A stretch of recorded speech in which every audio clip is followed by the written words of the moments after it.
2, 1, let's go. Good evening, Misfits. Shawn, do you see me now? Because it's on OBS. I see you, but all I see with you right now is a frozen face on my feed. Uh-oh. It's probably fine on Rumble. Let me see. Let me go on there. Yeah, let me double check that. I'm You're good on Rumble. I just don't see you. Huh. That's weird. Well, just how do I look? Is the still freeze like a good freeze? Now you like this. It's a bad face, dude. I'm gonna refresh on my end. I don't know if that's gonna refresh. Yeah, I've figured out that when a guest leaves and comes back too, it should pop you right back in either way. All right, let me try it real quick. Boom. Okay. All right, guys, how are we feeling tonight after the? Done. There we go. How is everybody feeling after the announcement of World War III? Like we did World War III in June. That's for World War V. It's World War V for Venezuela. Well, that's World War V. No, that's 5. That is 5. Because if you look at Roman numerals, yeah, that would be 5. So I actually had this whole thing queued up, and I was like, oh, because Shawn was like, that's gonna be when we go live. And the one time the White House is on time. Right? Well, I remember. Like, yeah, I know. When we go live, we're gonna do it. You know, so then... I remember. I remember seeing it was like 9 o'clock, and as in like an idiot, I was thinking 9 o'clock my time. So for the past 30 minutes or so, I was just watching Tulsa King, and I was just dicking around, and then I got ready for the show. And when we were backstage, Shawn's like, "Yeah, it's over." I'm like, "Oh." So this is up again. It's frozen. I don't know why I can't. I got this. I'll take a picture of it and show you what I'm talking about. That's on your end. I don't know. Yeah. So I guess Trump already spoke. I don't know if you guys saw it. I don't know if everybody saw it. I don't think it. What was it, like 20 minutes? I don't think we want to replay the whole thing. But I did just pop in on where is it? Oh, here we go. Yeah. So he's starting. Good evening, America. 11 months ago. If I'm still frozen, Shawn, just pop out and pop in. I'll play a couple minutes of this. I'm fixing it. Okay. When I took office, inflation was the worst in 48 years, and some would say in the history of our country, which caused prices to be higher than ever before, making life unaffordable for millions and millions. So I heard that this was essentially. It freezes for me after 5 seconds. I'm just going to listen to you because I don't know what the hell's going on. That is strange. Affordability. You know what I can do? Hold on, I know what I can do. Let me try something. Because of this, our country was being invaded by an army. I sent you a text too and show you what I'm seeing on my screen. There's like a big ass YouTube screen on here. I've never seen that before. I don't know if that's like shared. How's that? Insane asylums. Am I moving? They were drug now the whole thing, it's acting like the video is paused. So for whatever reason, it's like I don't know. I have no idea why. Killed but more than one person. This is what the Biden I'm not going to be able to see anything. I don't know how to fix this. Yeah. So I'll just listen. Be allowed to okay. Well, right now in the background it's playing. I think that this is a long video. So what I'm going to do is let's just go back to the. Oh, now I got the tiny box problem. Great. Now I got a tiny box. Oh gosh, we have technical difficulties on both ends today. Yeah. Yeah, they're seeing everything properly. That's all that matters. The audience. Now my box is small. Oh, your box is small, but I'm gonna have to resize my box. On the video, on the video room that we're in, it's like frozen. I don't know why, but what I see, like the virtual camera that you're sending in there, it's not moving. So I don't know if it has to do with that. I sent you a picture of that. It says youtube.com refused to connect in the middle of the room. I don't know if that's part of the issue. I'm not sure. That is strange. Let me see. Stop sharing website. Oh, maybe it's because I was sharing the web. I don't know. Maybe it's because I was sharing the website. Let me refresh now and see what happens. Okay. So we are just all over the fucking place then.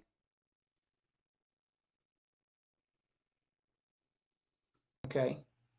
Well, Shawn's back. I'm back. No. And now it's moving past 5, so that's good. All right. We got the little box now. But I got the little box. Let's fix the little box, and I think because I know the only way I can fix the little box is to get out of OBS and then come back in, unless I just resize it. So which one is mine? There's mine. So we'll just resize. We've done it before. We've pulled an audible before on this show many a time. Many a time. All right. So, essentially what we got was, I think he just basically ran through a list of his accomplishments and talked about, what was going on. Here, let me see here. Now I'm going to have to resize guest presentation too, aren't I? Fucker. So, let's pull this up instead then. All right. Go to home. I saw a post from Michael Knowles just now, where he was like, Trump faked out. He pulled the World War III fake out or something. I don't understand why people thought that was coming. Literally, Caroline Levitt yesterday said it's going to be a list of accomplishments. She said it. And then he said it. And then Tucker Carlson was like, well, I heard from a congressperson that they're expecting war to be. You always say war is going to be declared, you fucking clown. Do you really take these people. Do these people not understand, right? Trump is an anti-war president, right? I understand. Like, it's almost like these motherfuckers are trying to manifest him into something he's not. Yes, that's what they're doing. That's why I say they're pro-war. They want war. Yeah, and the only other people, and I'm talking about the woke right. I'm talking about the isolationist what is it called? Anti-neocon woke right. Okay? They act so fucking similar to the left. It's insane, right? Because it's like, what does the left say? Oh my God, Trump's gonna get us into World War III. What does the fucking woke right say? Trump's gonna get us into World War III. Trump's a Russian agent. Trump's a Russian agent on the left. He's an Israeli shill on the right. It's, guys, if Trump was going to fucking declare war, right, it would have to be over a lot more than a couple of drug boats. Like I said, I really think that these people are trying to manifest something that just so they can be proven right. Because it's like I was saying that in June with World War III. I was like, these people want there to be a war so they can come on their shows tomorrow and go, I told you so. That's exactly right. I told you. That's what these are pro-war people. I want everyone to understand this. Tucker Carlson, Dave Smith, the Haji twins, Owen Schroyer, all of those people are pro-war because they want to be proven right. That's why. That's the reason they're pro-war. They're not pro-war because they like war.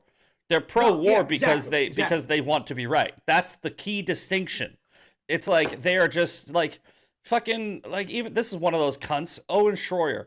He's got this guy on. The guy's telling him, he's like, Islam will want to kill you no matter what. And Owen's like, oh, Islamists and terrorists didn't really hate America until the creation of Israel. And I'm like, have you heard, how many times do we have to do this? Right? Like, it's like, the Barbary pirates weren't like the new Islamic terrorists. Yeah, sure, they weren't necessarily Middle Eastern jihadi terrorists in 2025, but it was the same ideology doing the same thing, right? Killing, raping, murdering, enslaving, expanding. It's the same fucking thing. So and like the fact that they can't wrap their head around that. But I just got sidetracked with that. I was looking for the Megyn Kelly post because here it is.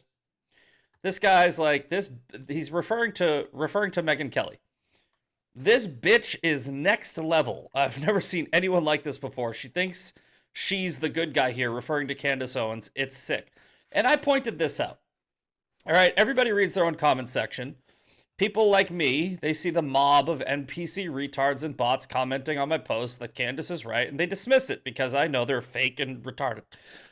Megyn sees it and thinks it's a general consensus, and her views change based on that consensus, right? So when Trump was very unpopular, she was attacking Trump.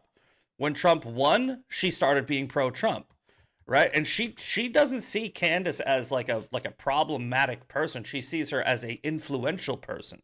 So as long as you're influential, your views mean you're generally popular, and she goes with the flow. And that's what a lot of these other people who the new media, Dave Smith, Tucker Carlson, et cetera, et cetera, et cetera, they really do think that their validation is their clicks, their audience, their likes, their general consensus in their comment section. So if Dave Smith and Tucker Carlson and all these people are saying, oh my God, he's going to get us into World War III, get us into World War III, get us into World War III, they know they have sold a bill of goods to their audience, and they need that to come true because they are terrified of losing their audience. They don't care about what's right or reporting the facts or the truth.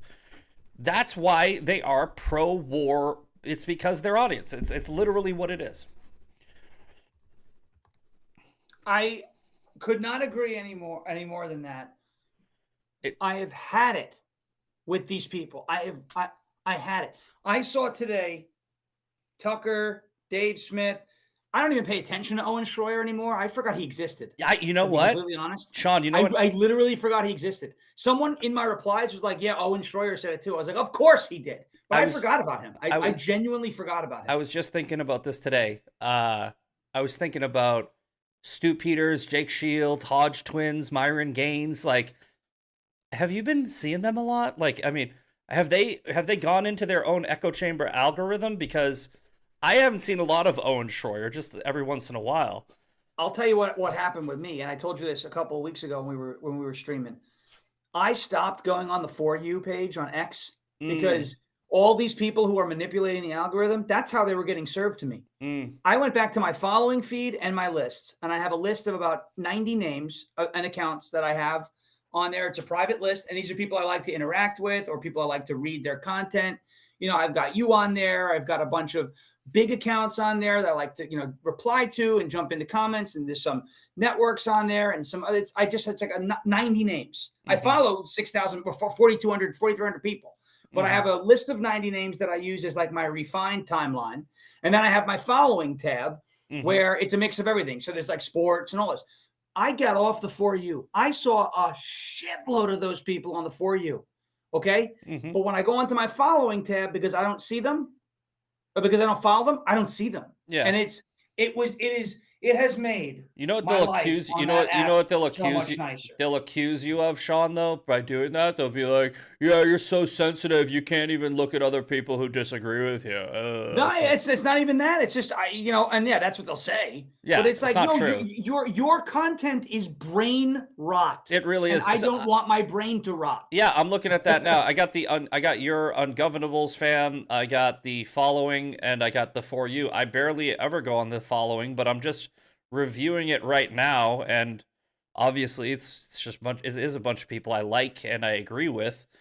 It doesn't mean that you're not going to see people you disagree with, because the people that you agree with are going to bring up the people that you disagree with, and you're still going to see it. And I have on my list of about 90 accounts, a good portion of that are people I disagree with, so that I can combat them in their replies. But I don't want to see Candace anymore. Yeah. I don't want to see. I first of all, even when I was on the For You page, I didn't see Owen Schroyer. Like, once the InfoWars thing happened, he faded away. Like he really did. He pulled off a massive grift. It wasn't even massive now that I think about it. But when I'm gonna go double box for this because it's just so fucking funny. But like, I just asked if I like put up my buy me a coffee thing, right? And I'm not lying to anybody. I said, hey, I just had a bill come out, and I could probably move some money around. I could probably handle it. But you know what? All these people, they say I get paid $7,000. So if you want to throw me a couple of bucks, go ahead. Right? Right. It was way more than I ever expected. They threw like $10,000 at me, and I was like, holy shit. And everybody's calling me a grifter. Right? Now I'm going to take about more than half of that money, and I'm going to give it back and put on this event in April, because I actually feel guilty about getting so much money. But here's the difference between doing something like that and what a grift is.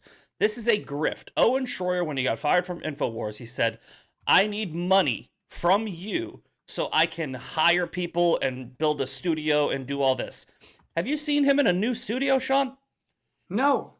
Have you seen I him? see him in a setting that looks like a padded room, which is very appropriate with this gold microphone, like he's Rush fucking Limbaugh. Yeah, that's I'm just looking at it, and I'm like, whatever.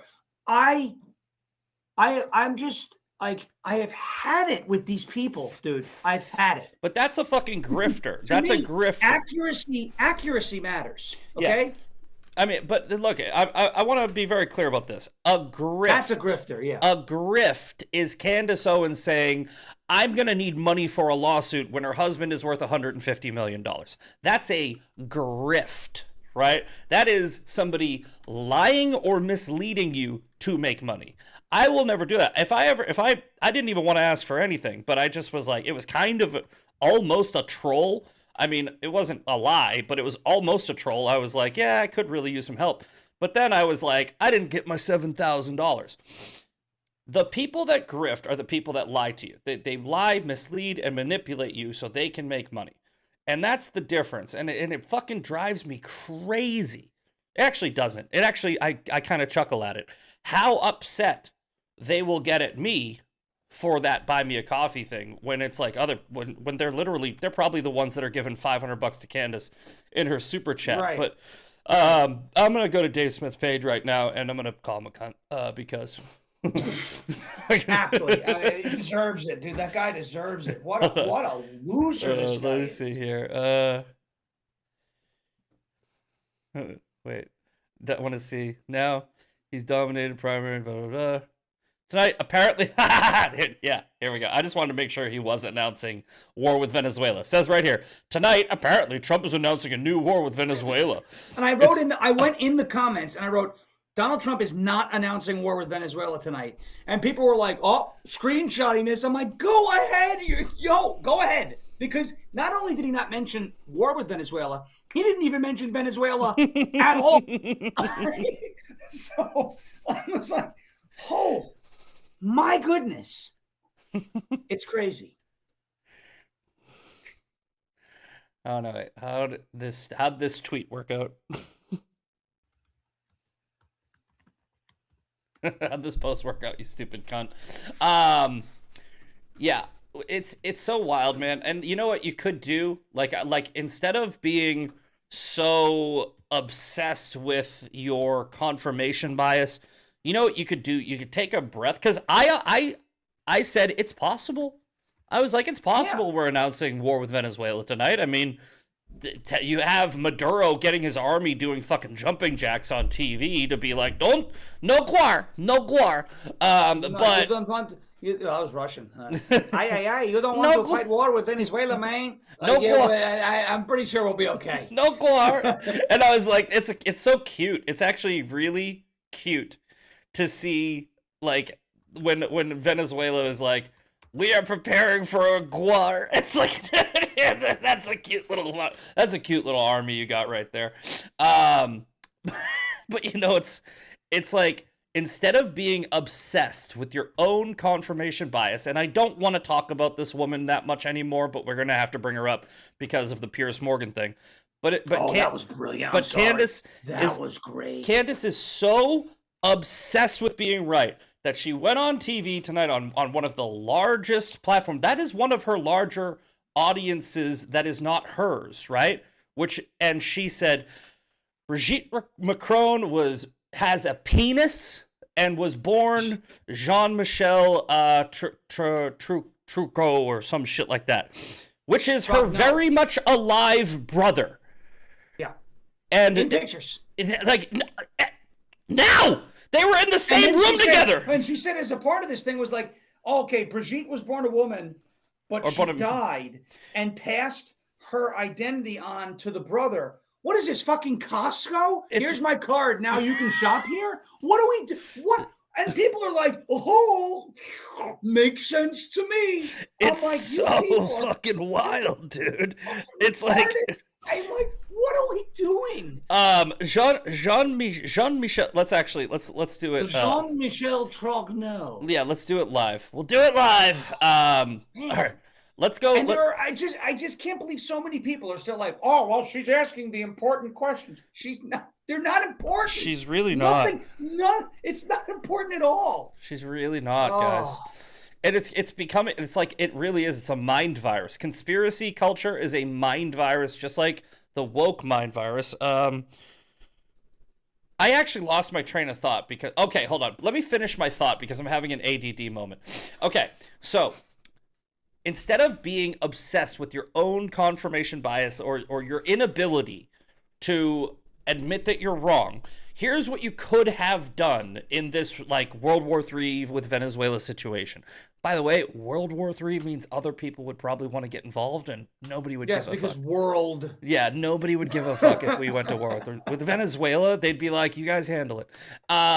You could have done this. You could have just, like, stepped back and be like, you really think that Trump is going to fucking start a war with an enemy that we could crush in a weekend after resolving 9 wars this year and being very outspoken as an anti-war president, right? We didn't even go to we went to war over 9/11, okay? Like, we needed to see bodies falling out of buildings before we would do that. And you really think that Trump is announcing a war with fucking Venezuela? You could have done that, but no, because stupid cunt Tucker and stupid cunt Dave Smith, in their head, like we talked about earlier, have to be right, even when they're wrong all the time. They were just trying to manifest it. They're like, this is what's happening. It's like, oh, it's gonna happen. Like, fuck it. It really is wishful thinking, which means you are wishing for the death and destruction of a bunch of people. Okay, now. They don't care who lives. They don't care who dies. They just care that they have the opportunity to sit in front of their little cameras with their microphones and go, see, I was right. That's all they care about. Exactly. Okay, so it's so infuriating. It really is. Okay, who is Jean-Michel Trog? It's Trogneaux? Trogneaux. Yeah, Trog. I don't want to click the one with the photo. Oop.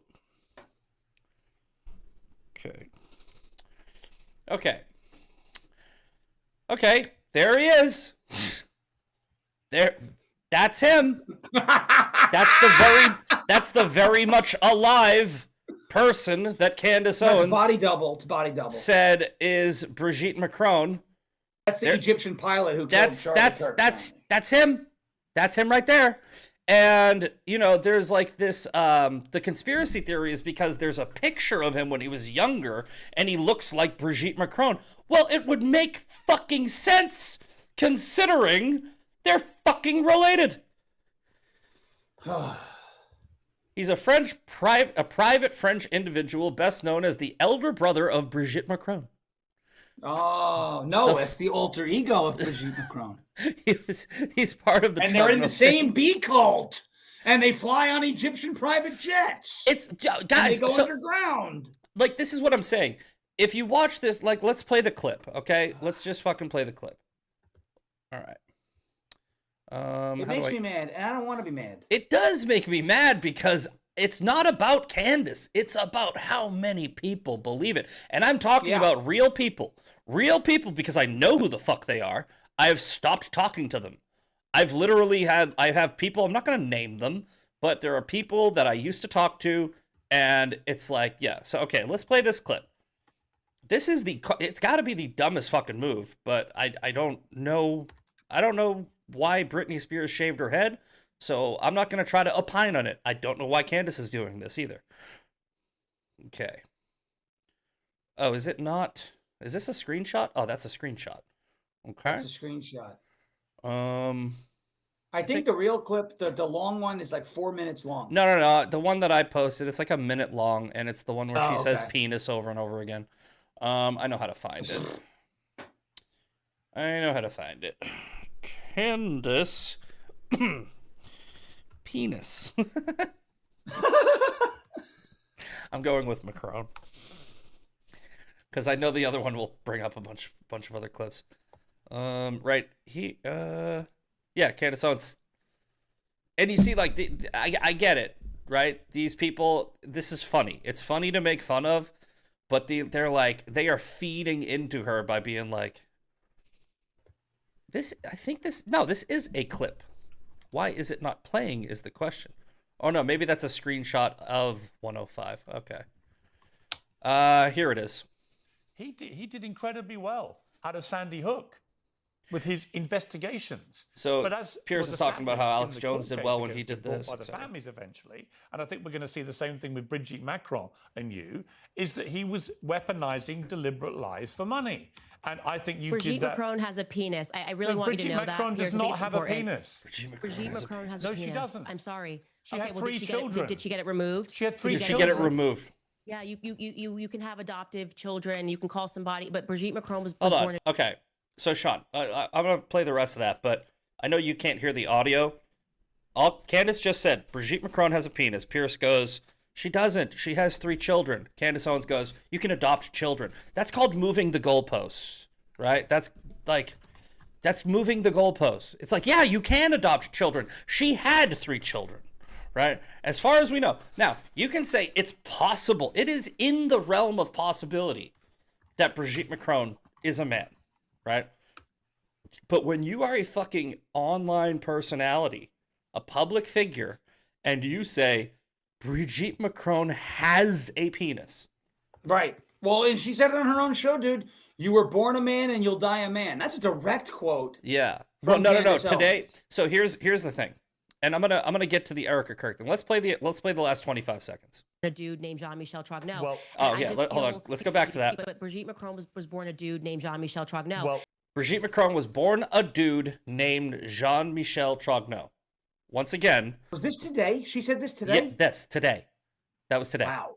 So once again. But she's gonna get she is so fucked in that lawsuit. Look. Oh my God. She just said on Piers Morgan, Brigitte Macron is a dude who was born Jean-Michel Trogneau. It takes 5 seconds of research now for some people who are not her audience, right? Not Candace's audience, to go, who the fuck is Jean-Michel Trogneau? Because nobody's heard that name, right? Some people might not even know that Brigitte Macron has a brother. Some people have probably heard that Candace Owens has accused her of being a man, but didn't know the whole thing. They just saw Candace in Candace Land, right? In Candyland, doing candy shit, right? So right, they're gonna Google it and they're gonna be like, oh, she's fucked. But hold on. And I just feel, I want you to know that. I want you to know that Brigitte Macron probably stands peeing up. Probably stands peeing up. The beauty is we have a big bet. I think we have a big bet, and we're going to find out because it's going to court. And you will lose that court case. I think he's right. The first time I ever agree with Pierce, he goes, there's a big bet, and because you're going to court and you're going to lose that court case. Okay, so here's what I think. The Erica Kirk. I think that Erica Kirk is playing chess when she did this meeting. I think it was very intentional that she picked it for the same exact date and time that Candace had already previously said that she had prior engagements. I think that she said it had to be off camera and brought a lawyer for a very specific reason. They went there to show a pattern of behavior with Candace Owens, in her to the public, and her wishy-washy, always back and forth shit by picking it on the exact same date and time. But if you watched Candace Owens' first episode after that meeting, she was like, there was a lawyer there, and they were asking specifically about the time when I said that you should pull your donations, and I got to admit that I was a little emotional, and that was a little out of line. Why did her lawyers bring up that thing specifically? Because that's the thing that you can sue her into fucking bankruptcy for. Candace Owens went on live and said, pull your donations out of this evil organization. That's what she said.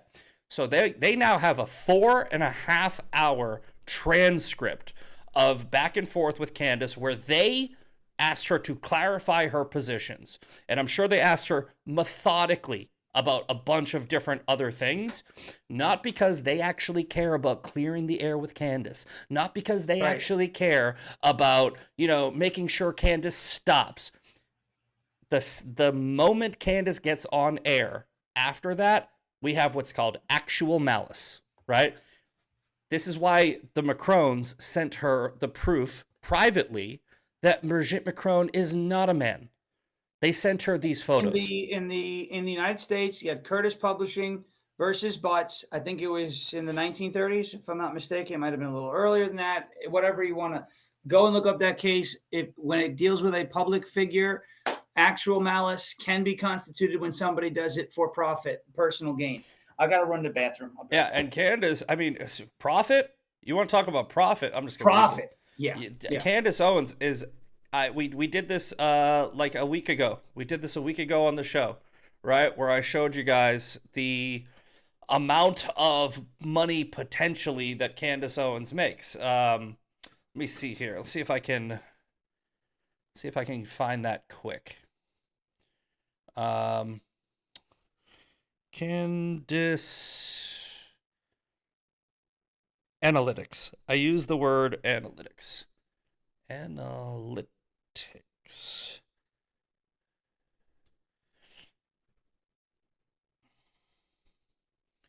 Yep, here it is. This is me and Shawn last week talking on the show. Let's pause. Okay, here you go. You have 110,000 subscribers for the last 30 days. I don't know if that means at $5 a subscription or if that means that YouTube, the free YouTube subscribers. But regardless, let's say that's a $5 subscription. I don't think it is. I think it just means YouTube subscribers. But if it was the $5 subscription, that's $500,000. She's got 60 million views for the last 30 days. And here, monthly estimated earnings. On the low end, 15,000. On the high end, 242,000. She's the #1 podcast. So I would say it's actually probably, I split the baby kind of on the normal side, and I said 100K. I'd say it's probably more like 200, 250K. Forbes has her estimated. Let's go to Candace Forbes.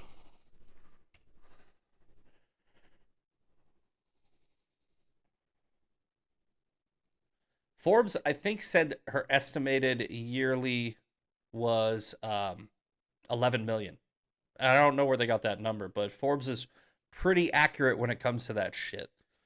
So, long story short, all you have to do to prove how much she profited is you just go and you look at her shows. You go look at how many shows has she done about TP USA, Charlie Kirk, etc., etc., etc.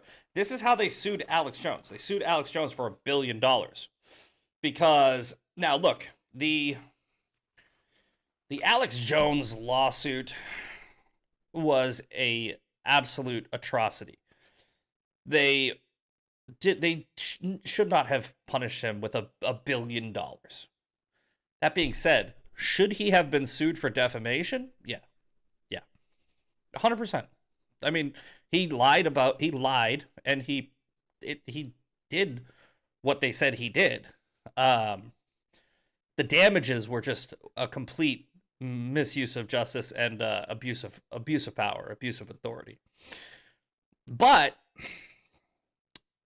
Candace Owens has made, let's say if Forbes is correct, I think it was 11 million.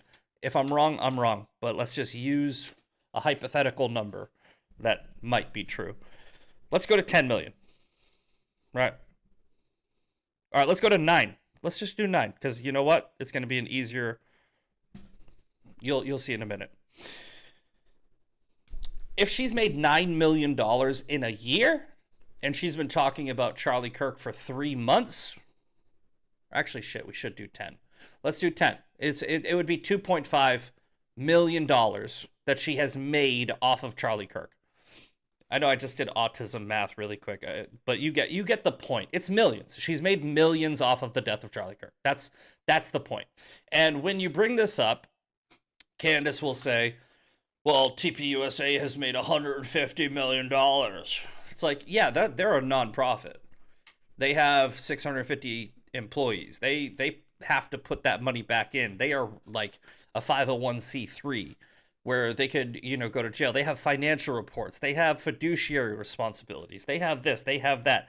Candace has made millions for Candace, not for an organization, not for a movement, not to get out the vote. She's not using that money to go and try to, reelect Trump or get in a new candidate in 2028 or help out with the midterms. She's literally just making money off of the death of Charlie Kirk. She is just making money off the death of Charlie Kirk. So I would say that whataboutism argument isn't even accurate because, it's like, oh, okay, so everybody else made money, so you get to make money.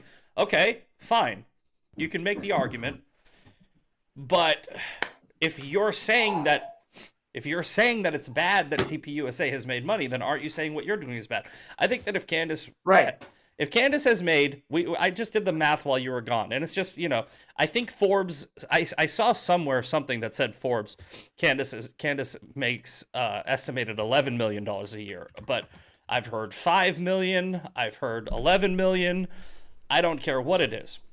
But when proving whether or not somebody profited off of a defamatory statement, like the Macrons will do, and like Erica Kirk can do, I really truly think that Candace will be served a lawsuit very soon. I predicted this months ago.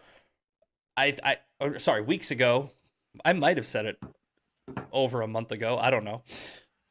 I think what's going to happen is they are going to just look at her analytics on YouTube and go, there's the proof. So right before Shawn went pee, he was like, if you can prove profit. That's what I was, basically saying while you were gone. Because if she's made, 10 million, let's call it, and there's and it's been 3 months, that's a quarter of the year, that's 2.5 million just off of Charlie Kirk content alone. And she mentioned this in the Piers Morgan thing. She's like, I also made money off of the Brigitte Macron series. I also made money off of the Blake Lively, Ryan Reynolds thing. Like, how many episodes did you dedicate to those? And how many episodes have you dedicated to this fucking conspiracy theory about Charlie Kirk? So it's going to, I think, I don't know. Anything is fucking possible. But I think that at least the Macron lawsuit, hold on, let's go look that up, by the way. When is that? Let's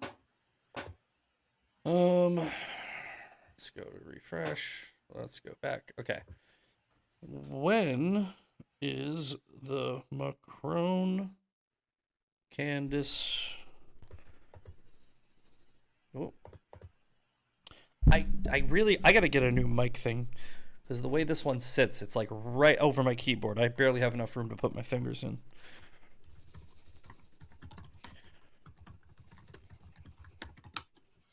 You're looking up when the Macron lawsuit against Candace starts? Yeah.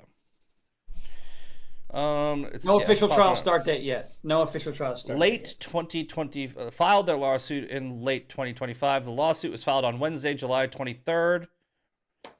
Court docket. It's in the Delaware Superior Court. Court docket records list the case number. Yeah, so I would say if they filed it in 2025, it's happening next year. For sure. Yeah, it'll probably happen next year. It might be, they'll they settle it. No, they're not going to. I don't think they will. I don't think they will. No, I don't think. If I'm the Macrons, I'm not settling it. Yeah, you really as she just went on Piers Morgan today and said it again, I'd be like, no. Yeah, I mean, you're like, we're going to trial. You settle cases so that you don't have to go through the arduous process of trying to prove whether or not you're right and you're gonna win them. You don't fucking settle lawsuits when it's in the bag like that. I mean, it's totally in the bag. Candace. And what's going to be funny is when she loses, some of the simps are going to be like, it was rigged. And I'm going to be like, I want nothing to do with you. I'm not the same species as you. I'm not. Yeah. You're not a human being. You're a sub. No. I don't think that we're ever going to convince those cult members, right? They're literally cult members. Right. But you're not, the regular people. There's far more regular people.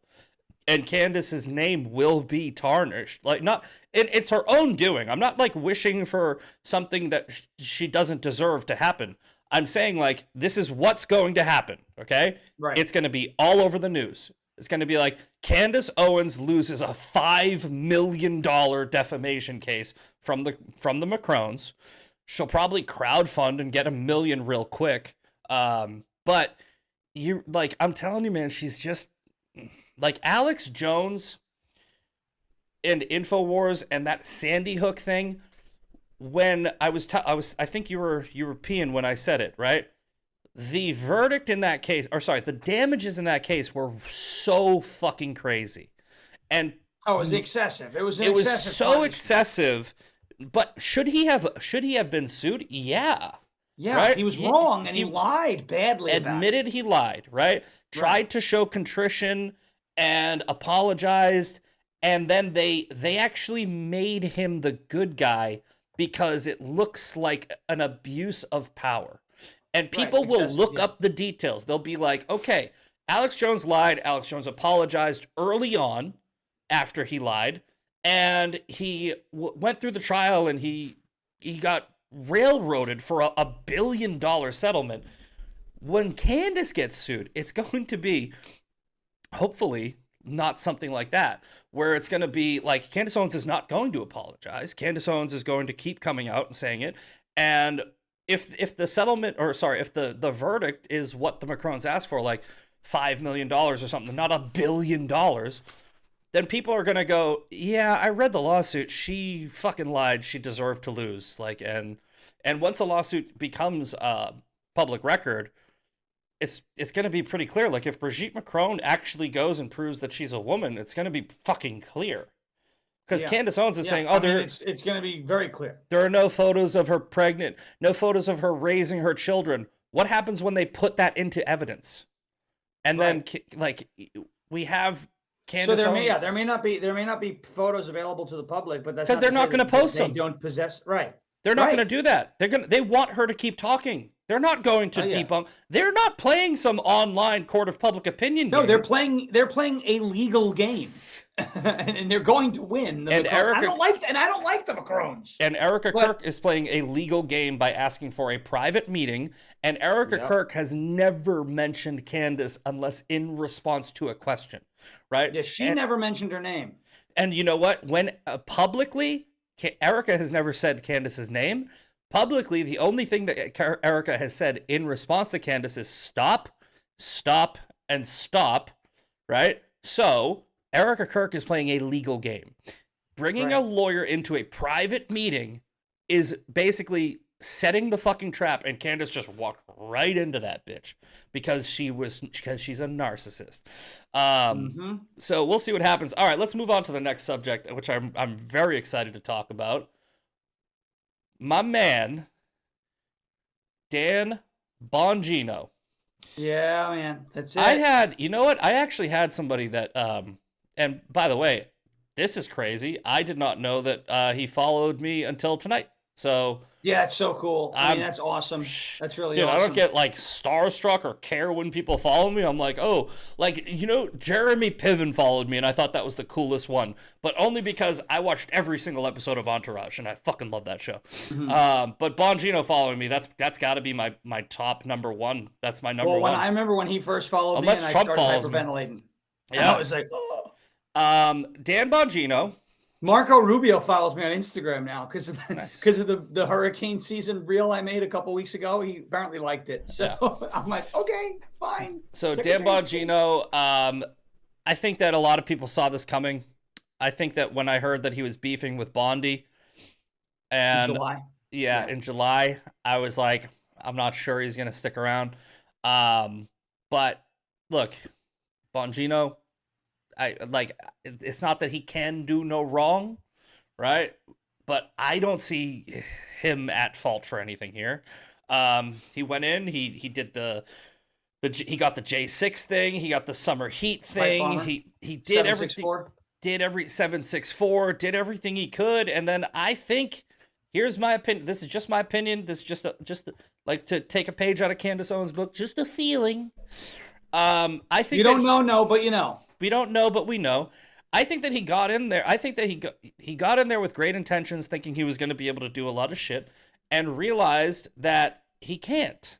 And I think that he probably feels like I feel. I think he'd be more useful in front of a camera, right? I think he's more. I think there are many people that can do the same thing that Dan Bongino is doing in that position. Andrew Bailey. I think Andrew Bailey can do the exact same thing and produce the exact same results. What people can't do is what he did in front of a camera 5 days a week. So I think that because that's been proven. Yes, and I think that we are desperate for more people like him in the online political space, because we are seeing so many Candace Owenses pop out, and fucking Nick Fuentes and Tucker Carlson, and now Megyn Kelly, for fuck's sake. Oh my goodness. It's that she, you know what? And I've said this, she's the same woman who asked the only Rosie O'Donnell question to Donald Trump. She has not changed. Sorry. Yeah, and that's what I take issue with it all you want. The post that I was just reading off earlier, where I'm like, when everybody hated Trump, Megyn Kelly saw it as an opportunity to join in on the popular trend of hating Trump. Then Trump's popularity rose, he won, and she jumped in on the popular trend of liking Trump. Yeah. And now she's jumping on a popular trend of Jew-hating, anti-Israel bullshit. She fought back a little bit, and she was like, no. You see the same thing with the influencer Emily Saves America. Emily Saves America was like, I'm so pro-Zionist, right? No, you're a fucking influencer. You're pro-likes. You're pro-clicks. You're pro-your audience, right? And she got some pushback. She went to Qatar. She got paid to go to Qatar. She gets some pushback, and she goes, okay, now I'm pro-Qatar. It's like, it's wherever these people think that they're going to be getting the most money. That's what it is. It's money. It's not anything other than money. Why does Tucker Carlson talk about what he talks about? He gets a lot of fucking sponsors, and he's still fucking connected. And I wouldn't be surprised. I'm not pulling a fucking, you know, what the other people do. $7,000. I don't have any proof that he's being paid by Qatar. I have no proof. I just know that he's either being paid by Qatar or he is a fucking jihadi sympathizer. There's one of two options. Those are the two options on the table. I'd like to think he's not an actual jihadi sympathizer. I don't think he is. I think he's. I'd like to think it's just like a money thing, like a mercenary, online mercenary thing. I would fucking hope so. I mean, neither option is good, but I'm pretty sure. I don't think that Tucker Carlson is an actual jihadi sympathizer. I think that the podcaster, he's playing the role of one, though. Sure is. And I don't think it was an accident that he just had a Zionist on who's well liked in the community on his show a few days ago, because that's damage control. That's so he can come out and say, what are you talking about? You think I'm this because, well, I just had blah, blah, blah on. It's like, yeah, we know what you're doing. And it's just like what Nick Fuentes does by going on Steven Crowder and showing a much tamer version of himself. He's got Steven Crowder, I think, fooled a little bit. And I've reached out to them and I've said, hey, don't fucking fall for it. And I don't think they have completely. I think I don't agree with his approach, but I think that he's honest in what he's saying. Steven Crowder is not stupid at all. He's very smart. Here's what Steven's saying. And he's honest. He just said this to Jillian, and I think I can at least understand it, and I can agree to disagree with him a little bit on this, but I can understand it. He says, you bring these people on and you have them clarify their ideas, and you don't take them out of context, and you try to find common ground. The last part is the part I disagree with, right? Because I think that it's not a guilt by association thing. It's Charlie Kirk, I think, had the right approach. It's like you don't platform the trolls, and you don't let people who are giving two personas onto your platform and then platform one of the personas without addressing the other persona. right? Because then you are kind of doing, he was definitely harder on him than Tucker Carlson, but you are kind of doing that, right? Where you're like, I'm not saying that you do Pierce Morgan's way either. Pierce Morgan was retarded. He made Nick Fuentes look good somehow because he was dumber than Nick Fuentes. So with Nick Fuentes, because it's a lose-lose situation, I think you just don't bring him on, because it really is a lose-lose. But if you want to bring him on, just do a better fucking job. I don't think Steven did a bad job. I think Steven did a good job. I think he could have done better. But yeah, so Bongino, he is coming back, and I am very excited about it. I am so excited about it. Yep. So excited about it. And you know what? Hold on. I saw a couple of these. I saw there was somebody in my comment section, and I'm like, what the fuck are you talking about? I want to go find it because I don't remember exactly what was said. But he was like, yeah, here, I think it's this one. Where is it? He's like, no, he didn't do his job. He fucked up. He said he was going to go in there and he failed. I'm like, okay, I think it might be this one. Yeah, it's this one. Interesting take. You do realize that wasn't the intent when he took the job. Yes. Did he think it wasn't a hornet's nest? He failed, bottom line. So my reply is, nobody knows what the job is going to be or whether it will be worth it until they're in it. And Dan doesn't need to explain himself to me. I've seen him for years. I can vouch for his integrity. Then not my point. If you told him before he took the job that he would be leaving in a year, you think he would still take it given the list of the accomplishments so far? Zach, honest answer. Grok, list Dan's I fucking hate when people do this. That's why Grok is blocked. That's why I blocked Grok. Same thing. Grok is blocked. Google. Grok is blocked. You are not going to ask the machine that called me a pedophile whether or not something is true. Right. Fucking. Right. And I blocked it way before that happened. I blocked it months ago when people started, Grok, is this true? And I was like, nah. It's just and now every time someone does that, I go, good luck. It's not only that you're asking something that has been regularly inaccurate. It's also that I don't like this whole fucking like, are we really so fucking lazy that we can't type a few words into a fucking search engine now? It's so bad. It's so bad. You just typed it into my comment section, do the extra step, go to Google or go to Grok yourself, find out, look at the references, make sure that all of those things are true, and then come back into my comment section and be like, I just did 3 minutes of research, and now I'm going to type out what I just found. As opposed to just going, Grok, you tell him. It's like, fucking, what? Imagine being in an argument with somebody and being like, let me get my smart friend in here. Right. I will answer your question if I can phone a friend. Yeah, Grok, that's literally what it's like. It's like, it's a phone a friend because you're too retarded. And so you don't even argue with me if you're too retarded, if you need Grok. Exactly. The only time I will use Grok in a reply is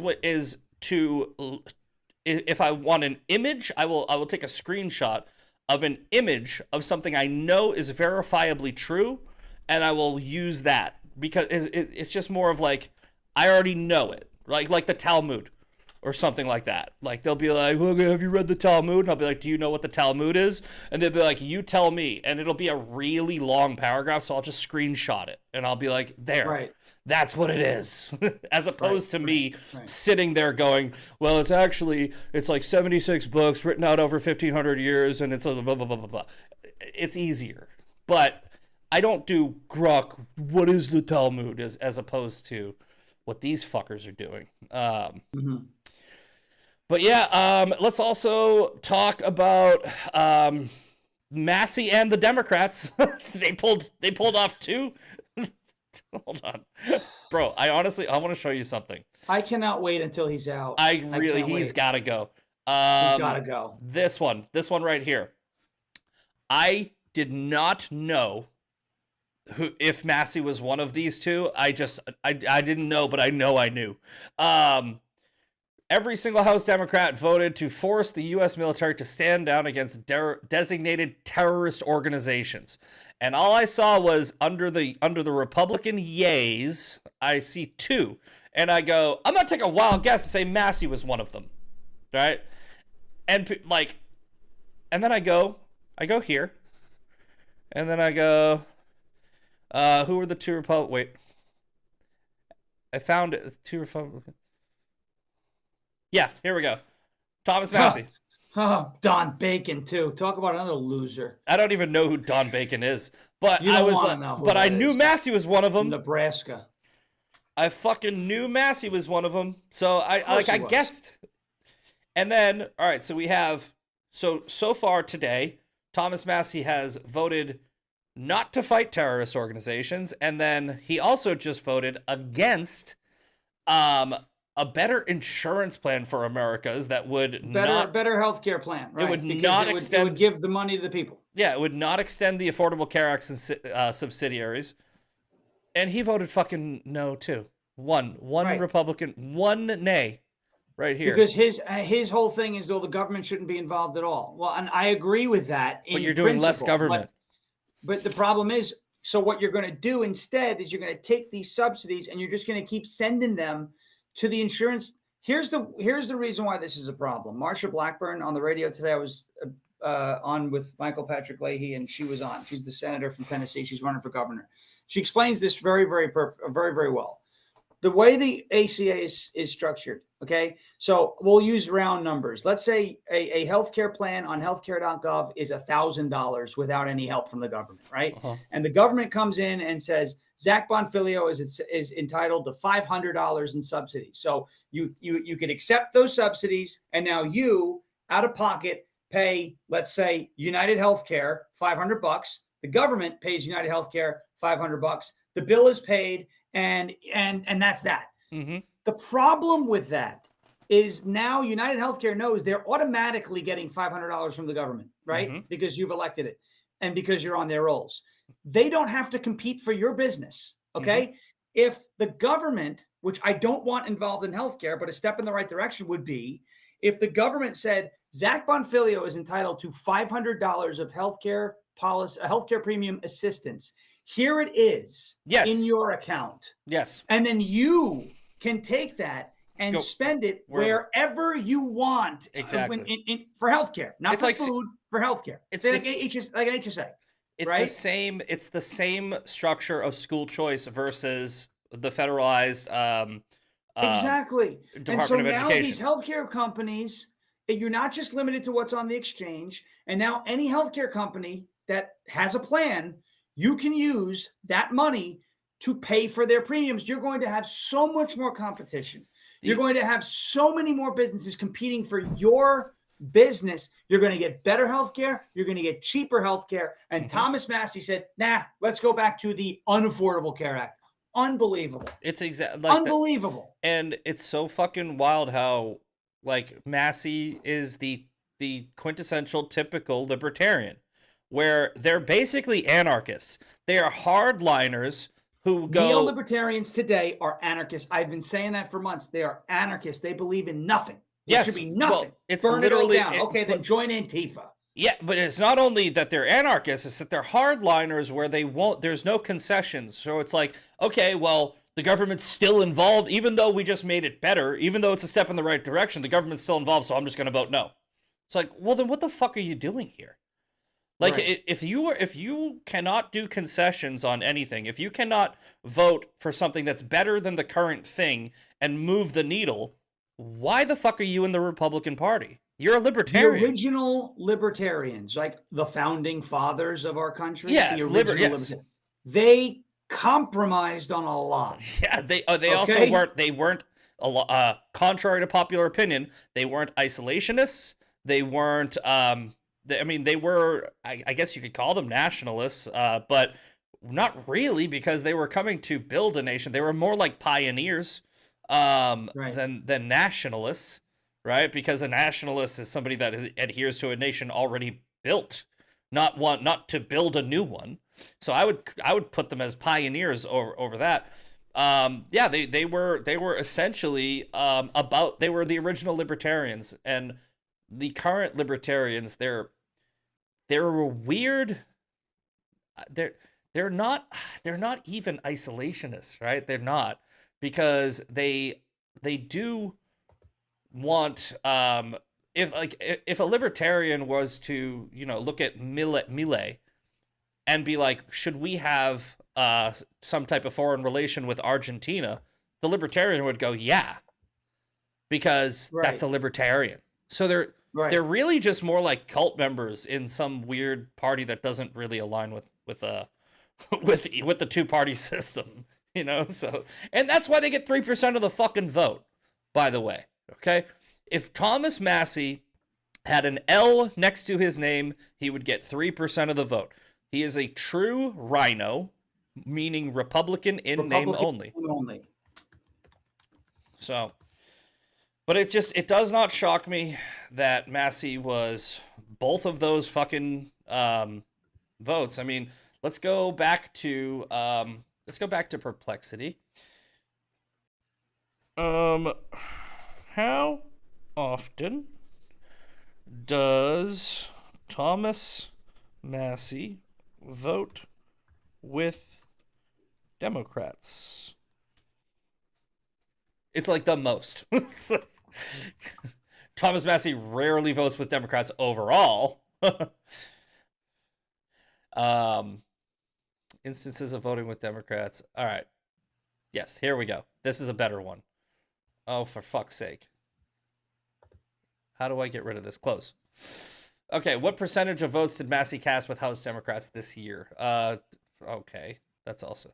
Massie has a very high alignment score. Over 90% in recent Congress. That's not a high score. I think he was at 90 or 91%. How did I ask this last time? I think that he's in the bottom, like the bottom 10 percentile of, or the bottom 20 percentile of voting with party. That's I think how often does Massie vote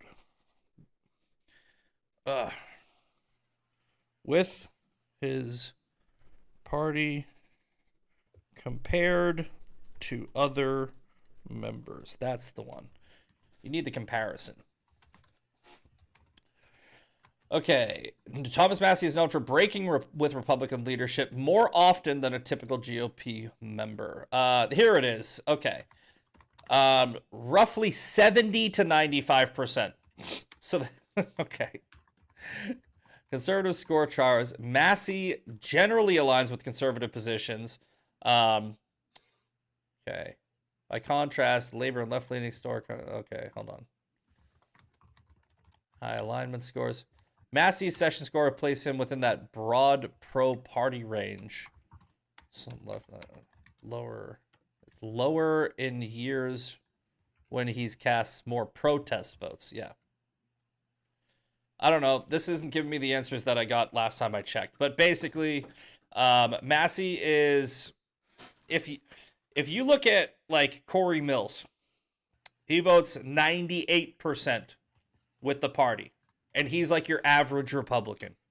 He's like shady right now. No, he's not. Like he's there. There's a like a hit job going on for this guy. There's something like Muslim about him, isn't it? Corey Mills? No. Corey Mills is the one Nancy Mace was accusing of stolen valor, and it was a bullshit lie. No, wait a minute. He did have a scandal, something to do with like hitting on women or some shit. I don't care about that. I don't care. As long as if he didn't rape any, it's just like the Pete Hegseth thing, where Who's it's like the one. Wait.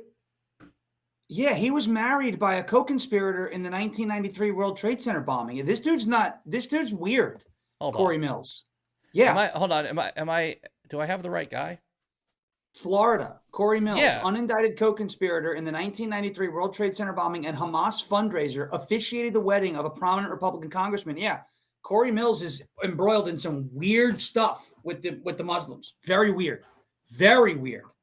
Okay, I might be. I'm pretty sure he's an Islamist. No, I must be thinking of the wrong person then. No, there it is. Corey Mills. This guy. Hold on. This guy? Yeah, that guy. Yeah. Yep. Hang on. That guy's got some serious problems right now. Serious problems. Well, if I'm wrong, I'm wrong. But hold on, I will tell you. I mean, you're not wrong about the way he votes, but he's a weirdo. He's very strange. Hold on, Corey Mills, Islamist? Yeah. I'm fucking typing that in right now. I should probably do it. He's married to a woman of Corey Mills. Corey Mills is not an Islamist. He was his marriage ceremony took place in 2014. Married to his wife Rana Al-Sadi in a ceremony at the Dar al-Hijra Islamic Center in Falls Church, Virginia, in 2014.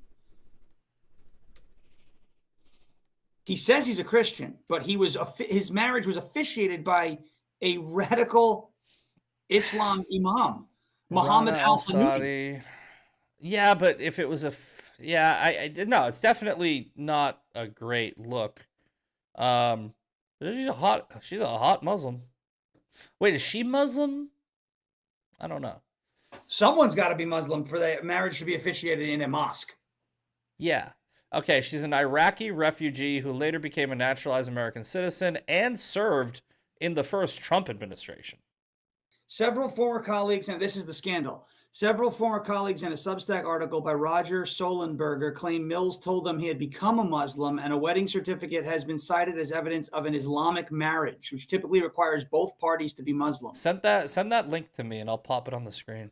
Put it in. Some reports suggest he had even had a rosary tattoo removed to avoid offending the imam. This is just an overview from Google right now. That's concerning, but you know, I don't know. Ones and zeros. I mean, his wedding was officiated by an unindicted co-conspirator in a 1993 World Trade Center bomb. Throw that link in the chat box so I can get it up on the screen. Yeah, I'll put this here. Hold on. That is strange. I remember hearing about this. And Mills, otherwise, I heard only good things about Mills. That's what I'm saying. I was like, this is news to me. Yeah. So let's see. Let's pull this up. Whoop, no. Stay on page. No, I don't hear you. How about now? Hold on. How about? Yeah, I don't hear a word you're saying. Okay.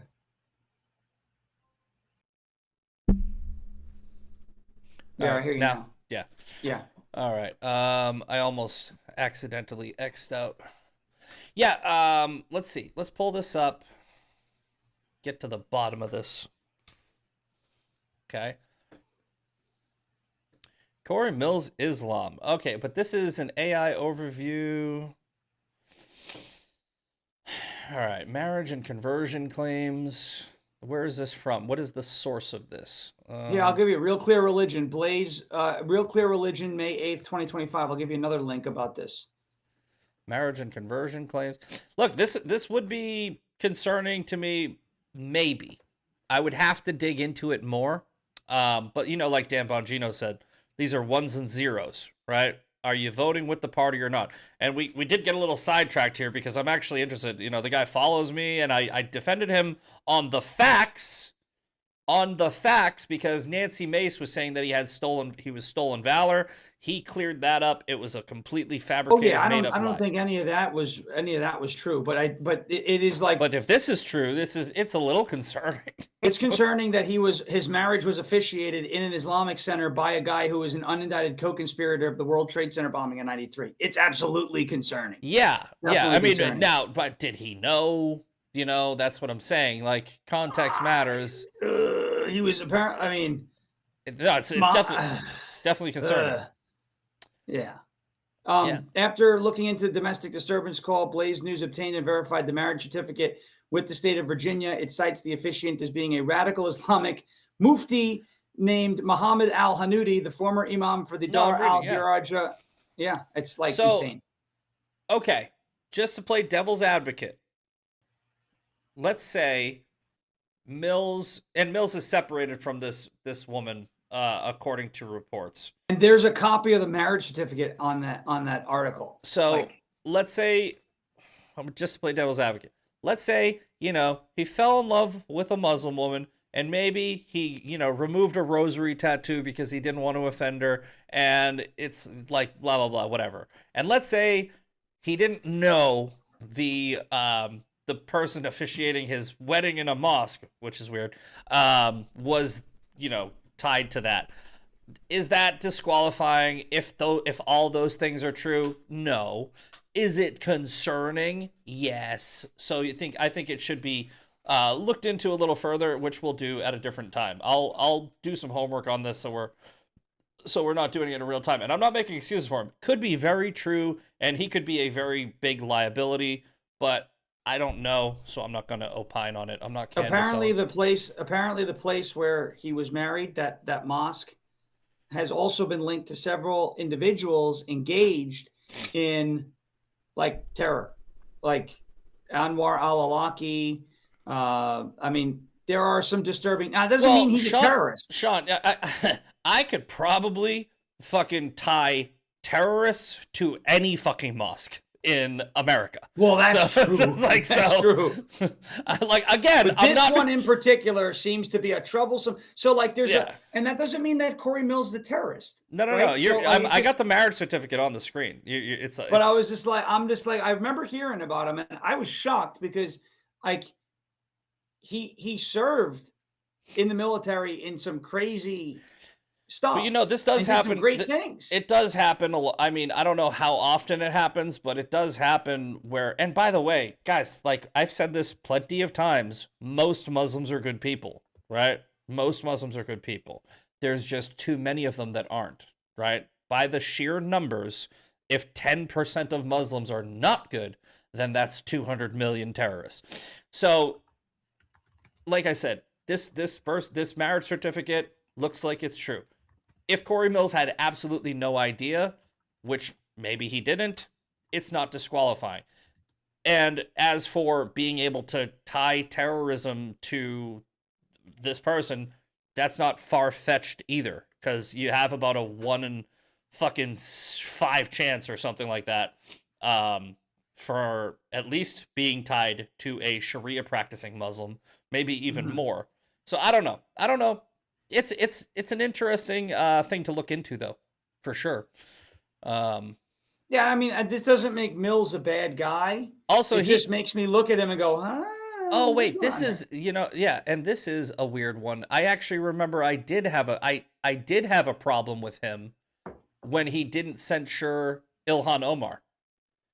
That was him. Well, yeah, no. Now look, I'm not one of his biggest fans. Like I said, I was using him as an example because what I was trying to get to before we went on this little side quest was he votes way fucking more with the party than Thomas Massie, yet there are many people on the right coming after him when we should be looking at him with the Bongino rule. These people are fucking ones and zeros.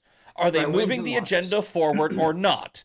Right? Because what I've noticed, and this is a rising trend on the right, what I've noticed is a lot of people on the right are fucking virtue signaling and getting real fucking comfortable with getting mad about everything. And I'm like, I don't care. Right? I don't care if this guy cheated on his wife. I don't care if this or that or that. I care. Are they gonna fucking put the agenda forward and make life better for me? I'm selfish that way, where I want my life to be better. And I want the that's what I said about the Rob Reiner thing. You know, I was like, okay, was it in bad taste? Fine. Was it insensitive? Yeah. Would I have said it? No. Do I care more than that? No. has no impact on the cost of healthcare, no impact on the cost of living, no impact on the cost of gas. Like, I don't care. Whenever somebody dies, it's a tragedy. Okay, it's obviously a tragedy. You know, and again, the virtue signaling, let's leave that up to the left. They still to this day keep on throwing that out of context tweet at me about how I'm okay with as many dead kids as it takes to stop Hamas. Right? And I meant it then, and I fucking mean it now.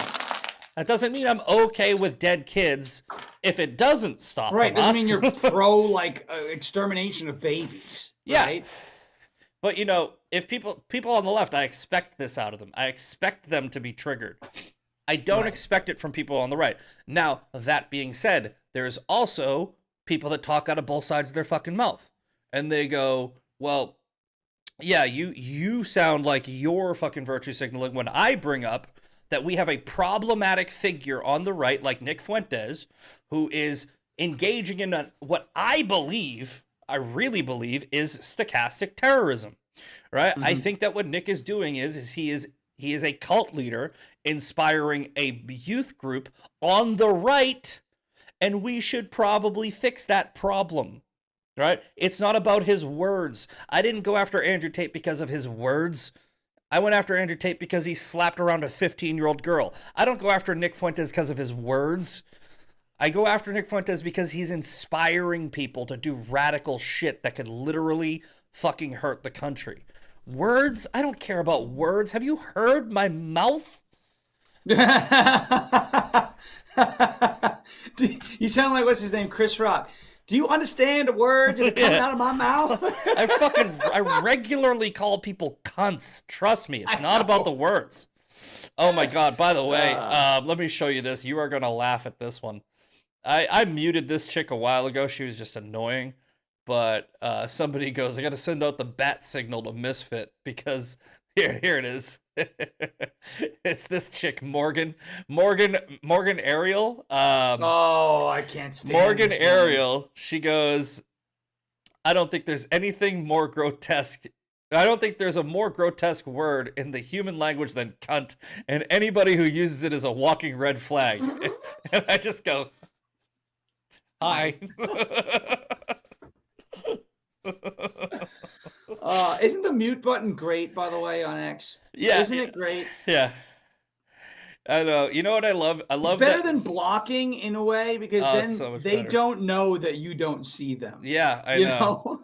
Oh my God. This chick is something else. My favorite feature, and what I would love. She's far too X pretty to. add, She's like, you know what? Really, this bothers me as a man, right? When I see a beautiful woman who is a absolute fucking garbage human being, I'm like, what a waste.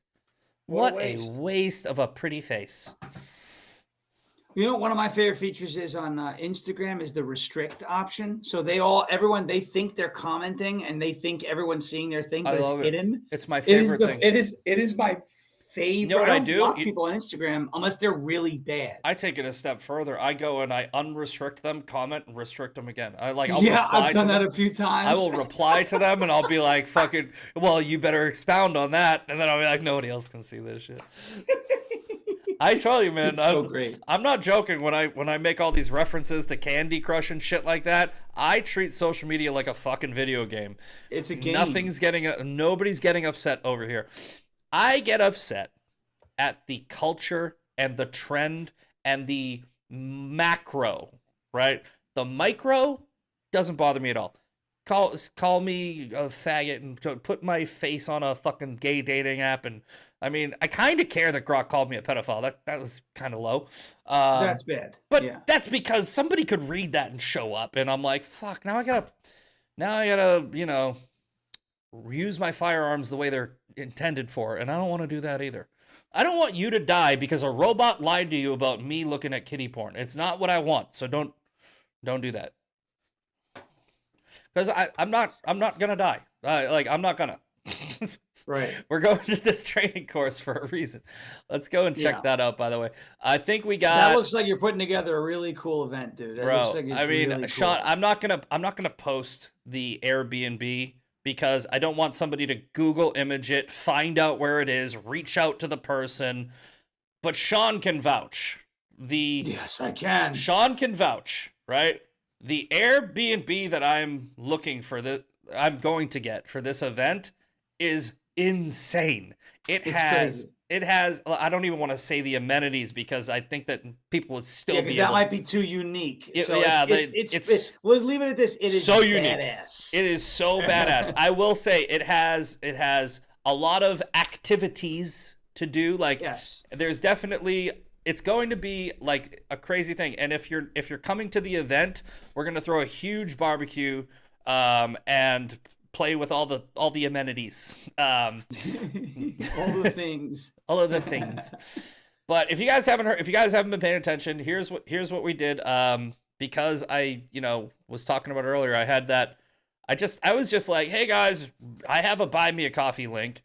People donated way too much, but this is gonna be on April 10th and 12th, that's my birthday weekend. That's why I picked it. We're going to go to Sheepdog Response, and they have, let me look them up.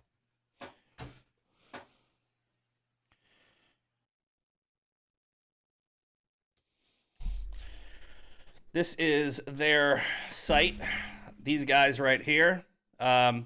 They run these courses all the time. They said they can take up to 50 people, but I'm pretty sure we're going to be out here in this little field area. It's going to be like an outdoor training where they're going to teach you how to shoot.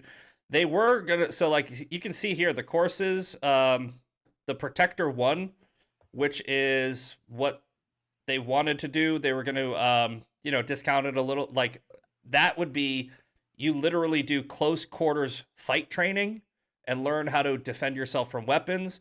I figured if we got more people, then this would be a little too expensive. So what we're going to do is we're going to do pretty much like a intermediate pistol, which would be like normally $425, but they're going to add an extra day where we get to go to the range. So they're throwing in like a $500 or $600 package for $300. So I think that you guys should come and check it out. We have I think 9 people right now.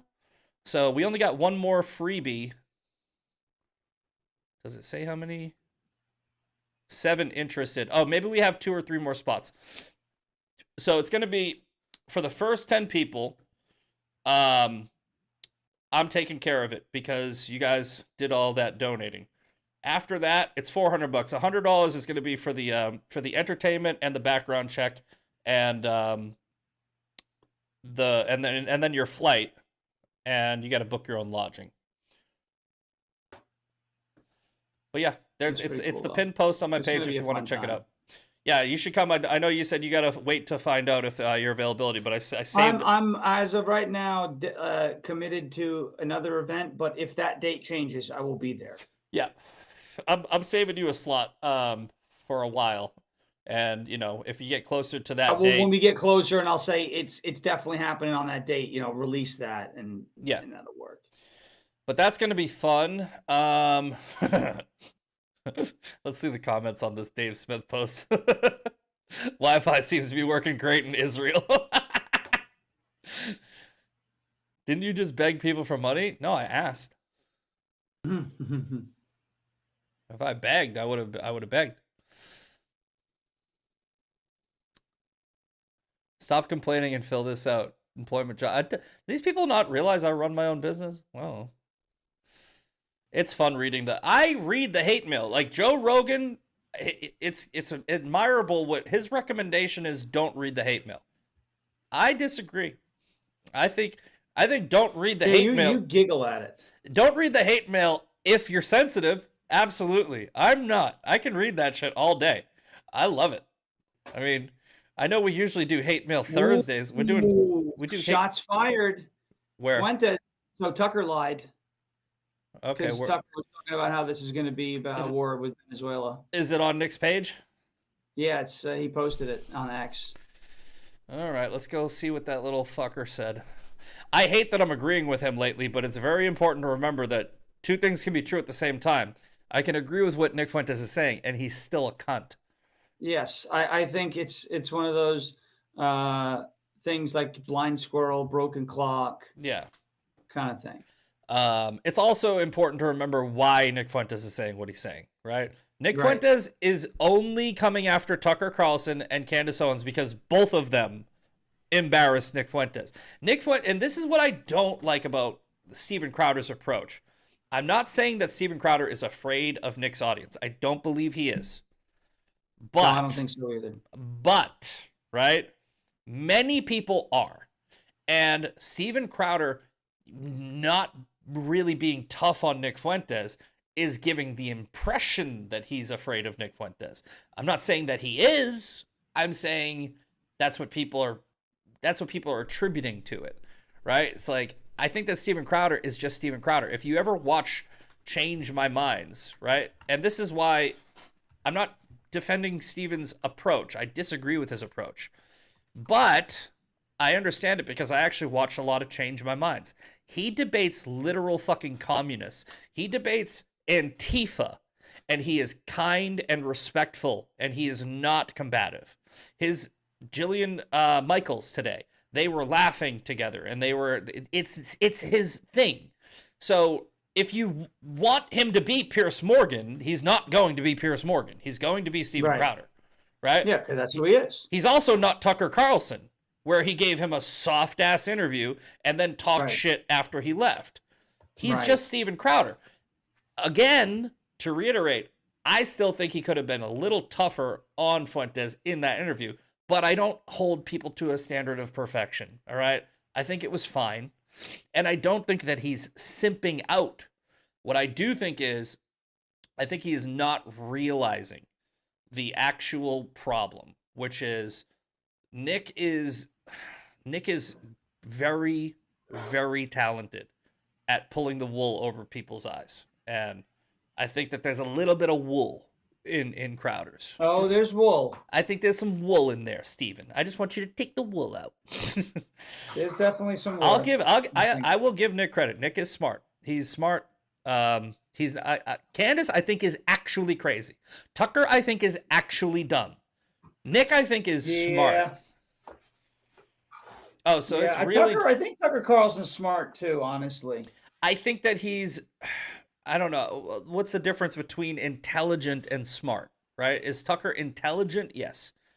He's very intelligent, but is he smart? Like, I think that Tucker believes some of the shit he says, and I don't think smart people can do that. Right.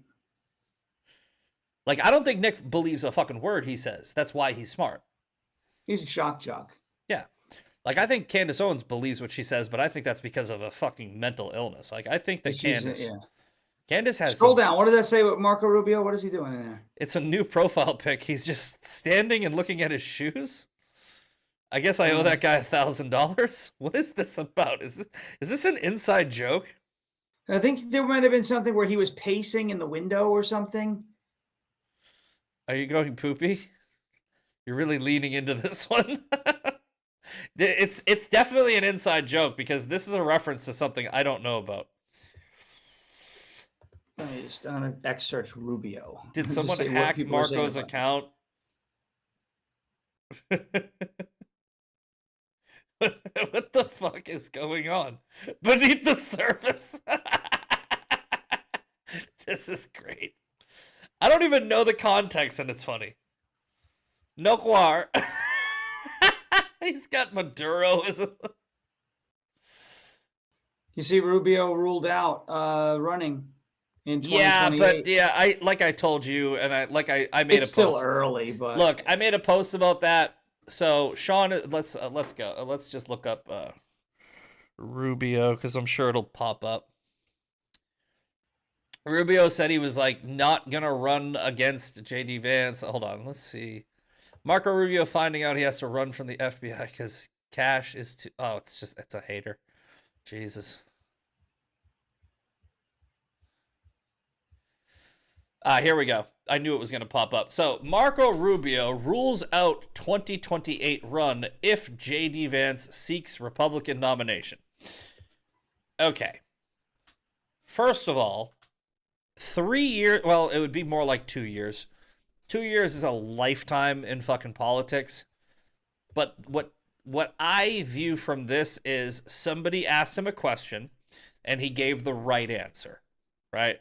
Showing a unified front right now and not giving the fake news what they wanted. I think that's the right answer. If the reporter came up to him, and because I'm assuming that's what happened, a reporter was like, "Would you run against JD Vance?" He was probably like, "No." Right? Good. Great answer. Because any other answer is Marco Rubio is going to run against JD Vance. Right, and it tension and fighting and all this. They're constantly we should talk about the Vanity Fair piece next, but no, that does not mean that Rubio will not run against JD Vance because in 2 years politics is a lifetime, and in 2 years if it makes sense for Rubio to run against JD Vance, he will. Right. What's Mike Pence was the heir apparent for a while until he wasn't. Exactly. Just and people were like, "No, I never liked him," and I was like, "Nah, you did." And then you didn't. Just all of us did. It's fine. This Vanity Fair piece. Did you look this up? Yeah, I'll tell you what happened there. I know what happened. I was asking if you knew. Susie Wiles got played, and she didn't really. But they twisted her words. Yes, and she gave them a lot of words to twist. Got to be better than that. But I don't hate her as much as some people do. I'll say that too. I don't hate her at all. I don't see her doing anything really. Some people think that she has too much influence. I mean, she's the chief of staff. She's supposed to. She's gatekeeping the president. She's really the president. That's her fucking job. I don't have as much of a problem with Wiles as others do. But the Vanity Fair thing, it got so much attention, and probably could have been handled better by somebody a little more keen to what they were going to do. I'm trying to find somebody who breaks down the Vanity Fair stuff, because here's basically what they did, right? Susie Wiles said, like, Trump has the personality of an alcoholic, right? And what the context of that was, if I remember correctly, was she saying, like, you know how an alcoholic just, like, when they're drunk, they think they can do anything and they have this confidence? That's what the context was. It was actually... They feel invincible. They feel invincible. It was complimentary, where it's like, Trump does not have a governor. Trump will go out and just do things, right? She wasn't calling him an alcoholic. He's obviously not. He doesn't drink. No, but you can't say that to Vanity Fair. Fair enough. It doesn't matter the context. It doesn't matter the context, because, like, don't make their job easy. Like, we already know he doesn't drink, but, like, don't make their job easier where she could go, see, she thinks Donald Trump's an alcoholic. No, I get it. That's not what she said. But it was obviously a hit piece. They did it when she brought up the JD Vance thing, and that was also taken out of context. The Caroline Levitt thing was taken out of context. It was just Vanity Fair doing a hit piece where it wouldn't have mattered what Susie Wiles said. They would have figured out a way to twist it anyway. People are tired of this shit, right? So they have stopped trusting mainstream media, and they have looked to new media. New media is now falling the fuck apart because and this is Trump's fault. I'm not Trump's entirely, but the administration pushed new media. And I'm like, did you guys think before you did this? Because what you essentially did was, I'm going to hand off the messaging to a bunch of retarded, drama fucking addicted, clout chasing podcasters who only care about their fucking audience, right? Because, I mean, if fucking MSM lies through omission, they don't come out and just lie, right? Mm-hmm. Like, they lie through omission a lot, right? They twist words and they play games. What? Whoa, you look like a witness to a fucking crime that I'm interviewing. I was trying to adjust something and it went wild. Hold on, you know what? It's like if you had the Yeah, it's like the voice changer, right? Is it the where is it? Hold on. Is it this one? No. Is it this one? Yeah. Oh, it's this one. This one. Yeah. If you changed your voice to this, nobody knows. This would be, yes, I actually dated Candace Owens from 1998 to 2000. And she does have a penis. This is all projection with the Bridget McCrone thing. I am an Egyptian pilot. I followed Erica across the country. The other way is actually funnier, but I don't have a lot Christmas time. opportunities. Christmas time. What is it? Oh, fuck. Time for fun. What did I just do? I just fucking hit something. Oh, turn this off. Oh, I don't know what's going on now. Oh, that's great. All right, there we go. Oh, fuck me. No thanks. Not literally. Okay. All right. I think I fixed everything. Yeah, this is why I shouldn't have technology. I shouldn't even be allowed. I shouldn't even be allowed technology. That was funny. That was a good little. That was really funny. That was a good little humor break. I forgot what the fuck we were talking about. Oh yeah, so Vanity Fair. Vanity Fair. Anyway, yeah, the new media. So this is exactly why we need Dan Bongino back, because, I think that I don't want to speak for him. I think that he would have been a reasonable, rational voice in this. He's tight with Megyn Kelly, but I think he would have been like, maybe, Megyn, what the fuck, right? Like he might have reined her in. Maybe not. And I think we're just losing it. Like we're losing the messaging war because we're so focused on every little distraction. So, as I've said many times, we have about 2 weeks before I pivot, and I'm going midterms. I'm going to be... That's all that matters. I'm going to be midterms. I'm still going to talk about the drama, but I'm just going to flip it. If I'm talking about the stupid woke right drama bullshit, probably 70% of the time, and I'm talking about real news 30%, I'd like to go real news 70%. Drama 30. So that's going to be the pivot of 2026. And I did this, let me go find this tweet because it was actually pretty funny. I made myself chuckle a little bit, and I'm sure that you will appreciate it. The sports ball one. All right.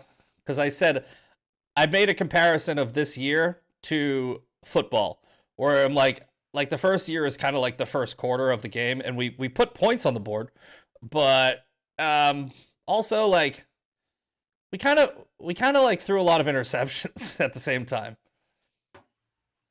Got a lot of pre-snap penalties, a little sloppy. It was a sloppy quarter. Okay, here we go. Sloppy. All right. So, I have a feeling 2025 was just a real shitty first quarter where we still put points on the board, but fumbled the ball a lot and threw a couple interceptions. Luckily, the team we are playing against sucks. That's not an excuse. We need to get into a rhythm, or they're going to take advantage and run over us. Bench the players who aren't performing and play like we're down 3 touchdowns. Plenty of time left on the clock. Don't get complacent. This is a sports ball analogy, by the way. It's a good one. It's actually no. I love sports now. It is actually a really good one, because think about this, okay? There are 4 years in administration. There are 4 quarters in a football game. This first year of the administration, a lot of fucking points were put on the board. We closed the border down. We've got a lot of executive orders, but we don't have like a lot of new laws. I mean, I think that the GOP is fucking useless. So what we need to do is bench the players who aren't performing. Primary people like Massey. We have already gotten rid of MTG. Great, right? We need to get Massey out of there. We also need to, bench the players in this. We need to eject a couple people from the stands because, like I said, Candace Owens is fucking taking all the fucking oxygen. Start pulling people off the practice squad, right? Go deep on your bench and see what you got. And I think the best way to say it would be like, look, we're playing a crappy opponent. Yeah, the Democrats we're scoring points, but we're letting them hang around. Exactly. This should be we're letting them stay in the game. This should be a fucking blowout. It should be. It should be a blowout. And the FBI hasn't done the best. I mean, Pam Bondi, the Epstein files, a lot of shit has not gone great, but we still put a few points on the board. We should be. The Epstein files case was kind of like you're on defense and it's 4th and 4 and you fucking jump off sides and you give them a first down. Like, why would you? That's what they're gonna do. They were about to punt. What? Just sit. Do not move. Exactly. So and that's why I love that. I love that analogy because it really is so applicable, right? When you have a shitty first quarter against a bad team, all you need to do is change the lineup and figure it out. You adjust, right? But if you think just because we're putting points on the board, we're winning, you're going to get complacent. They're going to go into halftime and have a meeting, and their coach is going to be like, get out there, and then they're going to come and run us over. And that's what the midterms is. The halftime is the midterms. We need to make sure when we get to halftime, we have the right people on the fucking team. So, look, I think that the best way to attack the next year, right, is celebrate the wins and try to limit the distractions, right? Celebrate the wins, limit the distractions. That's what I'm going to try to do. I'm going to be like, look, if Candace Owens keeps on doing the Charlie Kirk shit, I let her. Like, I went after Andrew. My response to all that would basically be at that point and say, look, this does not help us win the midterms. Yeah. So I'm not focused on it. Exactly. The only time you should talk about it is when you talk about how you shouldn't talk about it.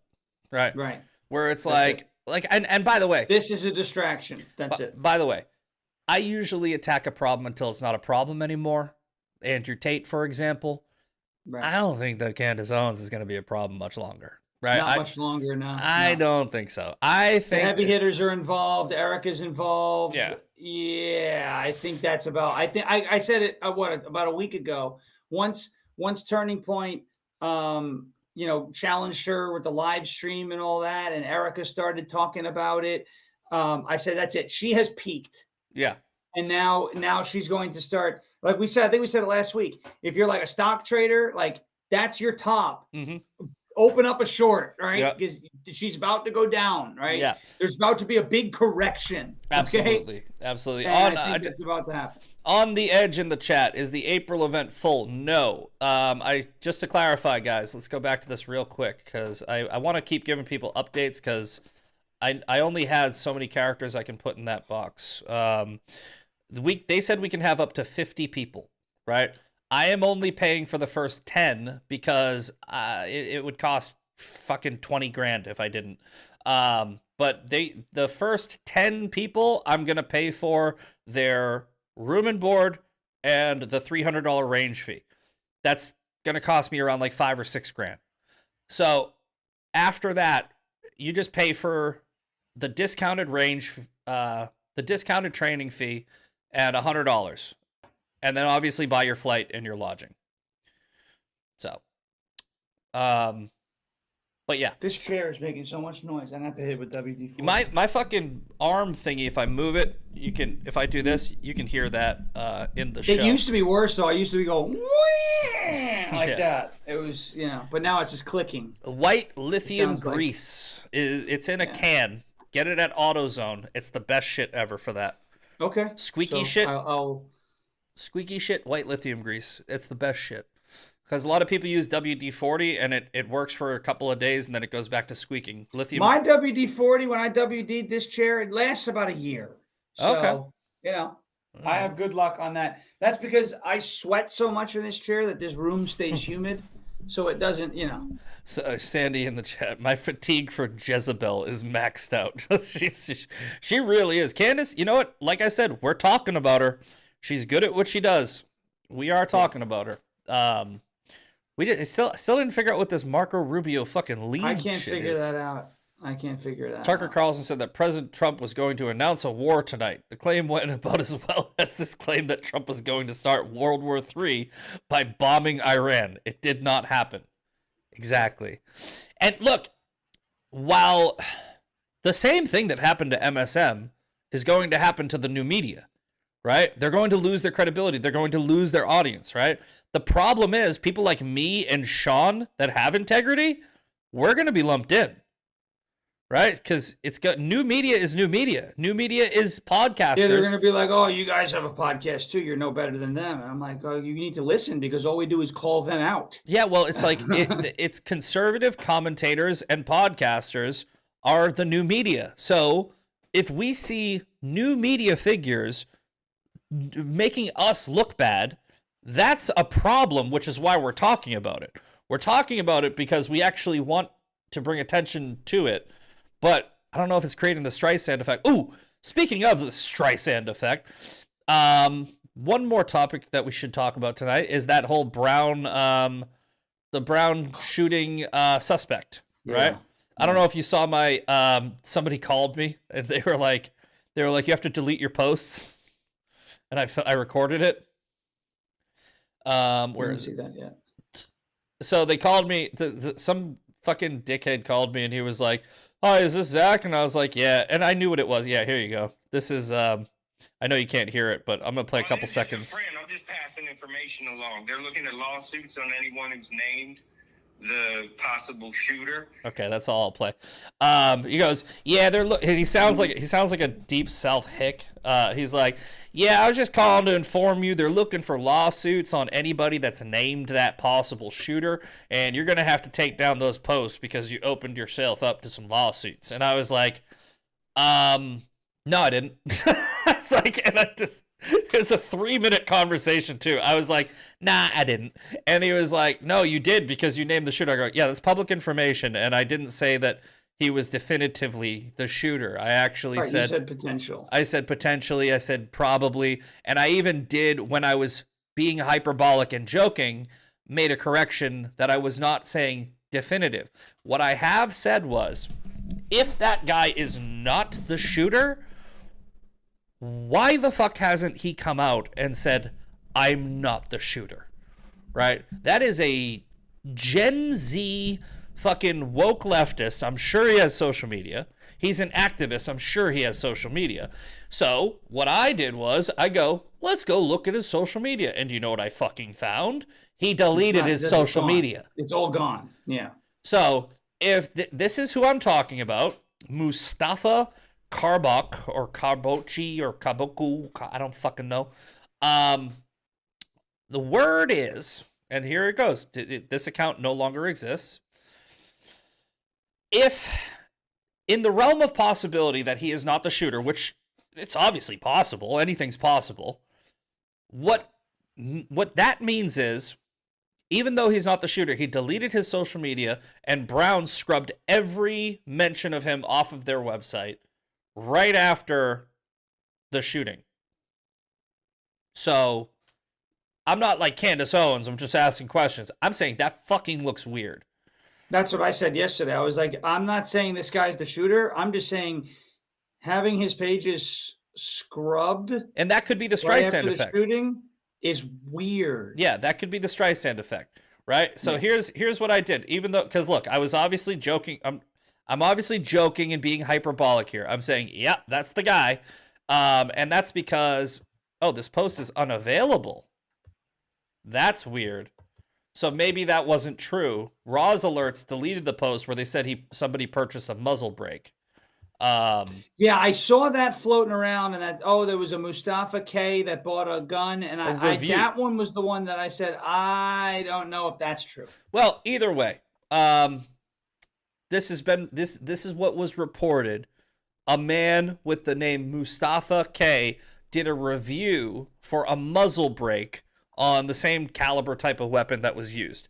If that's not true, if that's why that's deleted, I apologize. I repeated a report that I did not independently verify. Sue me. But that's my correction right now. I don't know. Maybe it's true, maybe it's not. But here's what I said. Because I was being hyperbolic, and I know how the internet works, where I'm literally joking. I'm like, yep, that's the guy.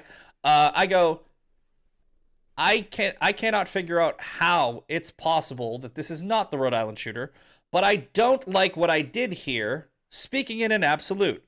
Instead of just deleting it, let's run through what we have so far. This is what we have so far. A man named Mustafa Karbok has been circulating online as a possible suspect. He's a student at Brown, but every mention of his name has been removed from their website, scrubbed today. He's a Palestinian woke leftist on a student visa. The shooter reportedly, according to witnesses, chanted Allahu Akbar, right? And this would make sense if you're a fucking Palestinian carrying out a terrorist attack. Okay? He has not come out publicly online to debunk any of the claims. This part, we don't know if it's 100% true, so let's be careful here. But reportedly, a man with the first name and last initial left a review for a muzzle brake online. Also pretty relevant. He has the same build as the person of interest that we're seeing in all those videos. And then Brown came out and would release a statement claiming he's innocent and he's being doxxed, but they didn't name him. They said, the person that you guys are doxing is not the person. How the fuck do you know? How do you know? Right? Like, you could just, if you know that, like, if Brown knows that for a fact, why wouldn't they say Mustafa K? Or maybe they're like, we don't want to dox him even further. Guy, That could be. Guy. Could be. Come on.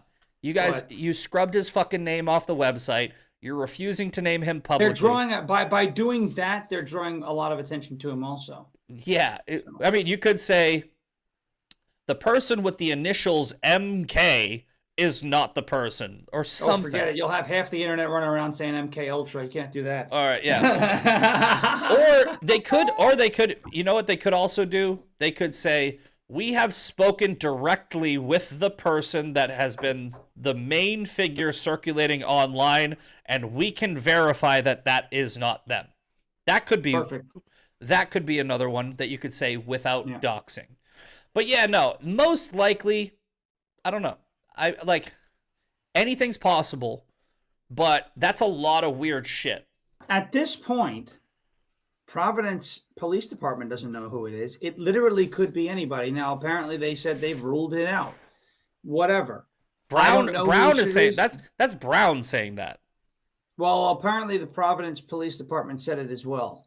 They ruled it out. But again, they're ruling that out, but they don't know who it is.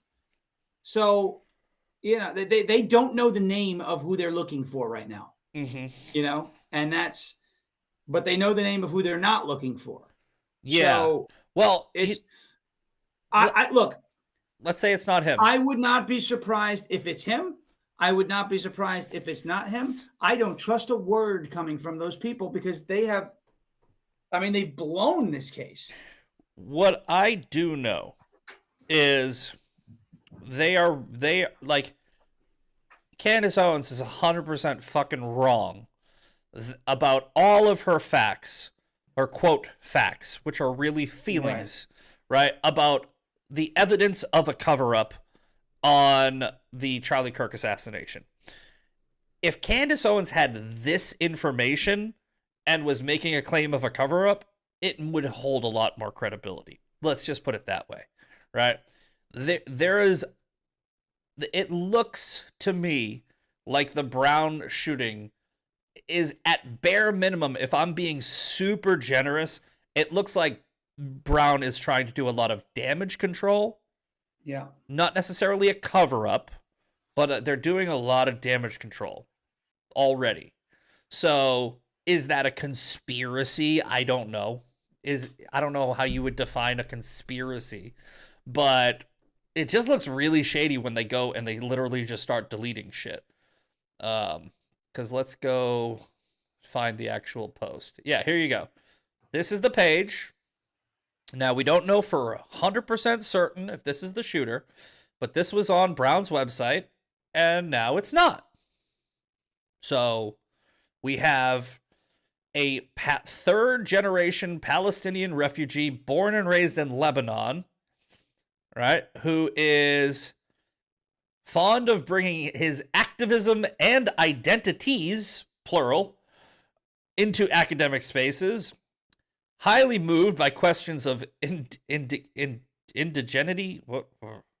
justice, and inclusion, and is particularly interested in the intersection of queer studies with Palestinian studies. Essentially, chickens for KFC. Right, yeah, I'm just saying those two don't usually mix too well. Yeah. Mustafa is also currently a central programming coordinator for the Global Brown Center and on the e-board of the Arab Society. So, let's just say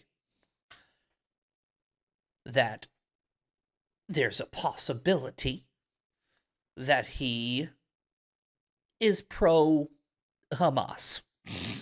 Okay? I'm just saying.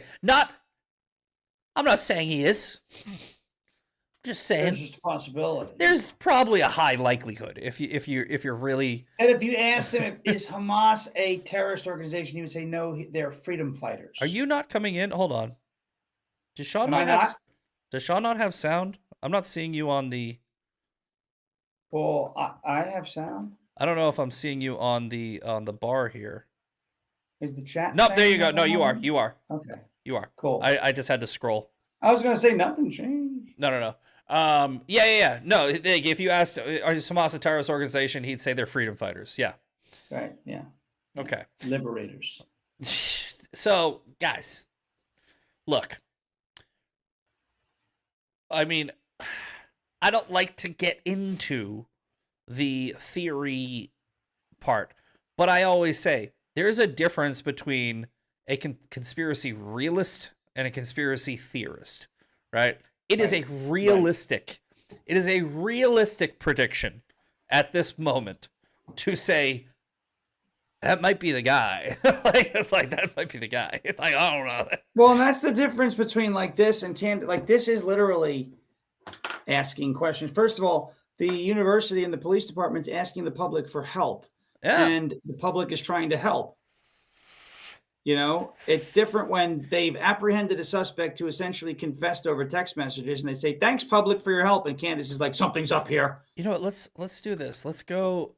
Let's see if Let's see if, as of this moment, if there's an update on this. Name. I don't think there is. Mustafa. The guy Mustafa online. I mean, on like the news or on a Google search. Mustafa Carbouch.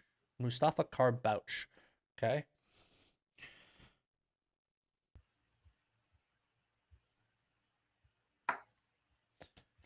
Okay.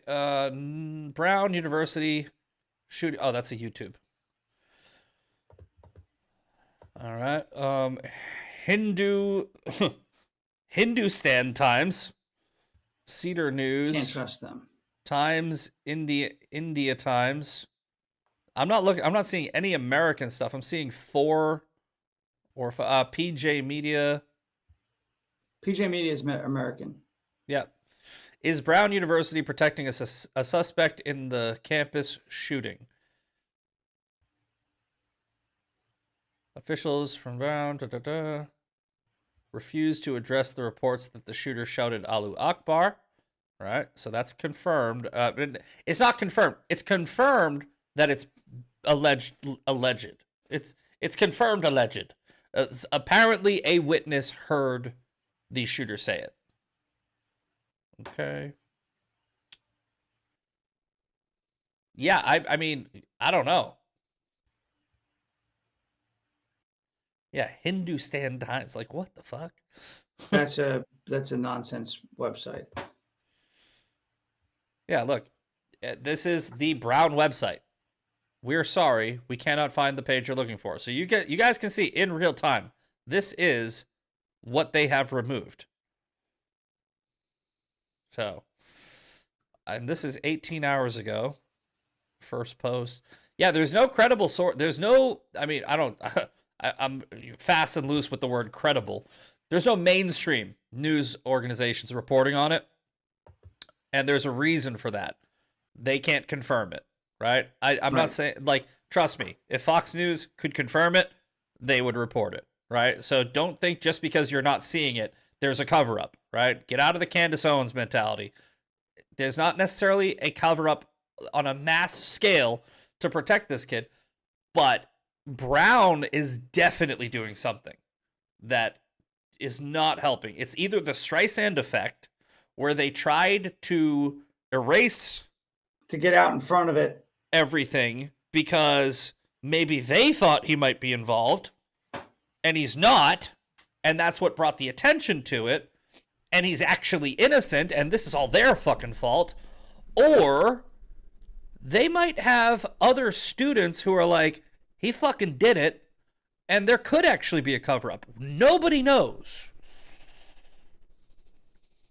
See if there's any updates on X about it, and then I think we might have covered everything. Whoa, that's not right. Mustafa. There it is. Carbouch. 17 hours ago, December 16th. Yeah, like I don't trust when I see this shit either, by the way. Well, Steve Baker tried that with the pipe bomber and made himself look like an idiot. This is just so that you can look like you're smarter than you are. Like the gate match. And like, I don't know. Maybe. I got news for you. If I kick you in the balls, you'll have a different gait and you may be identified as a different person. Okay? So hold on. Mustafa Carbach in a photo with our second person of interest. Oh shit. That's not. Nah, but you don't know that that's exactly the same person. You don't know. Oh, that's true. You don't know. I mean, it looks like people him. look alike. Yeah, well, that might be Mustafa, but I don't know if that's the second person of interest. If that's exactly who's in that other photo, you just don't know. Yeah, no, you're right. It's too hard to tell. You're right, but it's too hard to tell. It's not nothing, but it's definitely thin. It's not nothing, but it's not necessarily something. I wouldn't hinge. That's very thin. I will say that. That's thin. Okay, but I'm not seeing any new reports. This is all. So basically, and what I mean by new reports is, I think by now we should know that it's not him, right? Like, that's what I'm saying. Where is he? Right? Like, where is he? If he's completely innocent and not involved, don't you think that this would be worth addressing? Don't you think it would be something that he himself would be like, hey, can make a fucking call the media, something. I don't know. That's just very strange. It's very strange that everybody is posting about this guy and still no word. Breaking. Process of elimination tells us who might be the Brown University. So who Brown is, yeah, exactly. Everyone's saying the same thing. And for the record, it might not be this guy, but if it is this guy, if it is this fucking guy, Brown is in some big fucking trouble. There needs to be a federal investigation, and people are going to go to jail for a very long time. Because need to preface this, if, let's say, Brown knew that was the shooter, scrubbed him from the website, tried to aid and abet and protect him and get away, then holy fucking shit. That would be insane. And I'm pretty sure Kash Patel would be on that. So, yeah. All right. Well, I think we covered everything. So no World War III. Dan Bongino's coming back. Candace Owens is still crazy, and then we threw a couple other things in there. But yeah, I missed the show this morning because of the classic. Don't ever turn off your alarm when you're half awake. Right? Like, don't do it. Yeah, I woke up at 5:30 and I did that thing where my alarm was going off and I was like, okay, I'm up. And I like sat up in the bed. I did that I'd like hit my vape, looked at my phone, scrolled a little bit. I scrolled on social media. I was probably awake for a total of 3 minutes. And then I go, I'm just gonna rest my head back down on the pillow for a second. Yeah. And then it never works out. And then it was 9 a.m. It's like instantly 9 a.m. So my apologies for missing Woke Wednesday, but we will be here tomorrow for Hate Mail Thursdays. Definitely got some good hate mail coming in for tomorrow's show. It's a never-ending supply, and it's the best. It's like they refill my content every week. You just got the normal lineup going? Same old, yep. All right, so check out Shawn tomorrow on LFATV. We will raid LFATV on Jeremy's show so that you guys have the link. And then if you wait usually about a half hour, Shawn will be on after me. Let's go and see if anybody's saying anything in the chat.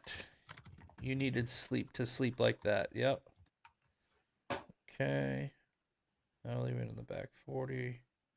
Somebody dropped a super chat in for $1 right at the beginning, and I remember I was going to read it, and I scrolled past it. Let me go back up. Just want you to see Muslims created the first condom, but the Roman Empire enhanced it by removing the goat intestine before use. 508 J Fisher, you paid a fucking $1 to tell me that? Hold on. We're getting that on the screen because I don't know what the fuck just happened. But let's see if we can do some detective work here. Okay. Shawn, you're gonna have to help me with this one. What are you trying to do? I'll show you in a second. All right. I don't know I don't know if 508. I don't know if 508 is drinking or something, but what do you say? Okay. I just want you to see Muslims created the first condom, but the Roman Empire enhanced it by removing the goat intestine before use. I think he's trying to say that. I don't know. It's definitely a goat fucker joke. Oh, I get it now. I get it. I mean, detective, I'm solving cases all over the place. I was like, what the fuck does that mean? And then it's a goat fucking joke. I should have caught on there. I definitely should have. All right. Wow, look at this. We got a busy ass. There was a chat today. There was a chat. It's your wife's fault. Yeah, she stirs it up all the time. I love it. Keep it coming. All right. Well, speaking of chat, let's get the shout outs in. Speaking of your wife, we have the beautiful Brendan Farash. Crazy Romans not screwing the goats. I get it. All right. Brendan Farash, Crazy Moan McGroin, 508 J Fisher, Sandy, Cincy Rock, Emerald Sonic 78, Stassi's for real. That's Jada. My neighbors must, like, every Wednesday night around, they hear you scream the name Gina. Every Wednesday night around 10:30, 11 o'clock, they just hear somebody go, "That's Jada!" And they're like, Jesus, that's his girlfriend's name, and that's a weird way to come. Braden McGroin. All right, who else? J Nice 1077 on the edge. Shawn is even in here. We got. I jumped in there and said chipmunks when you were being silly. Oh, that's hilarious. Yeah, it's pretty much the same people, just talking a lot. All right, great. Good. I think that's it. All right, boys and girls. Like I said, I'll see you tomorrow. And then Shawn will be on a half hour after that. So come back for Hate Mail Thursdays tomorrow morning.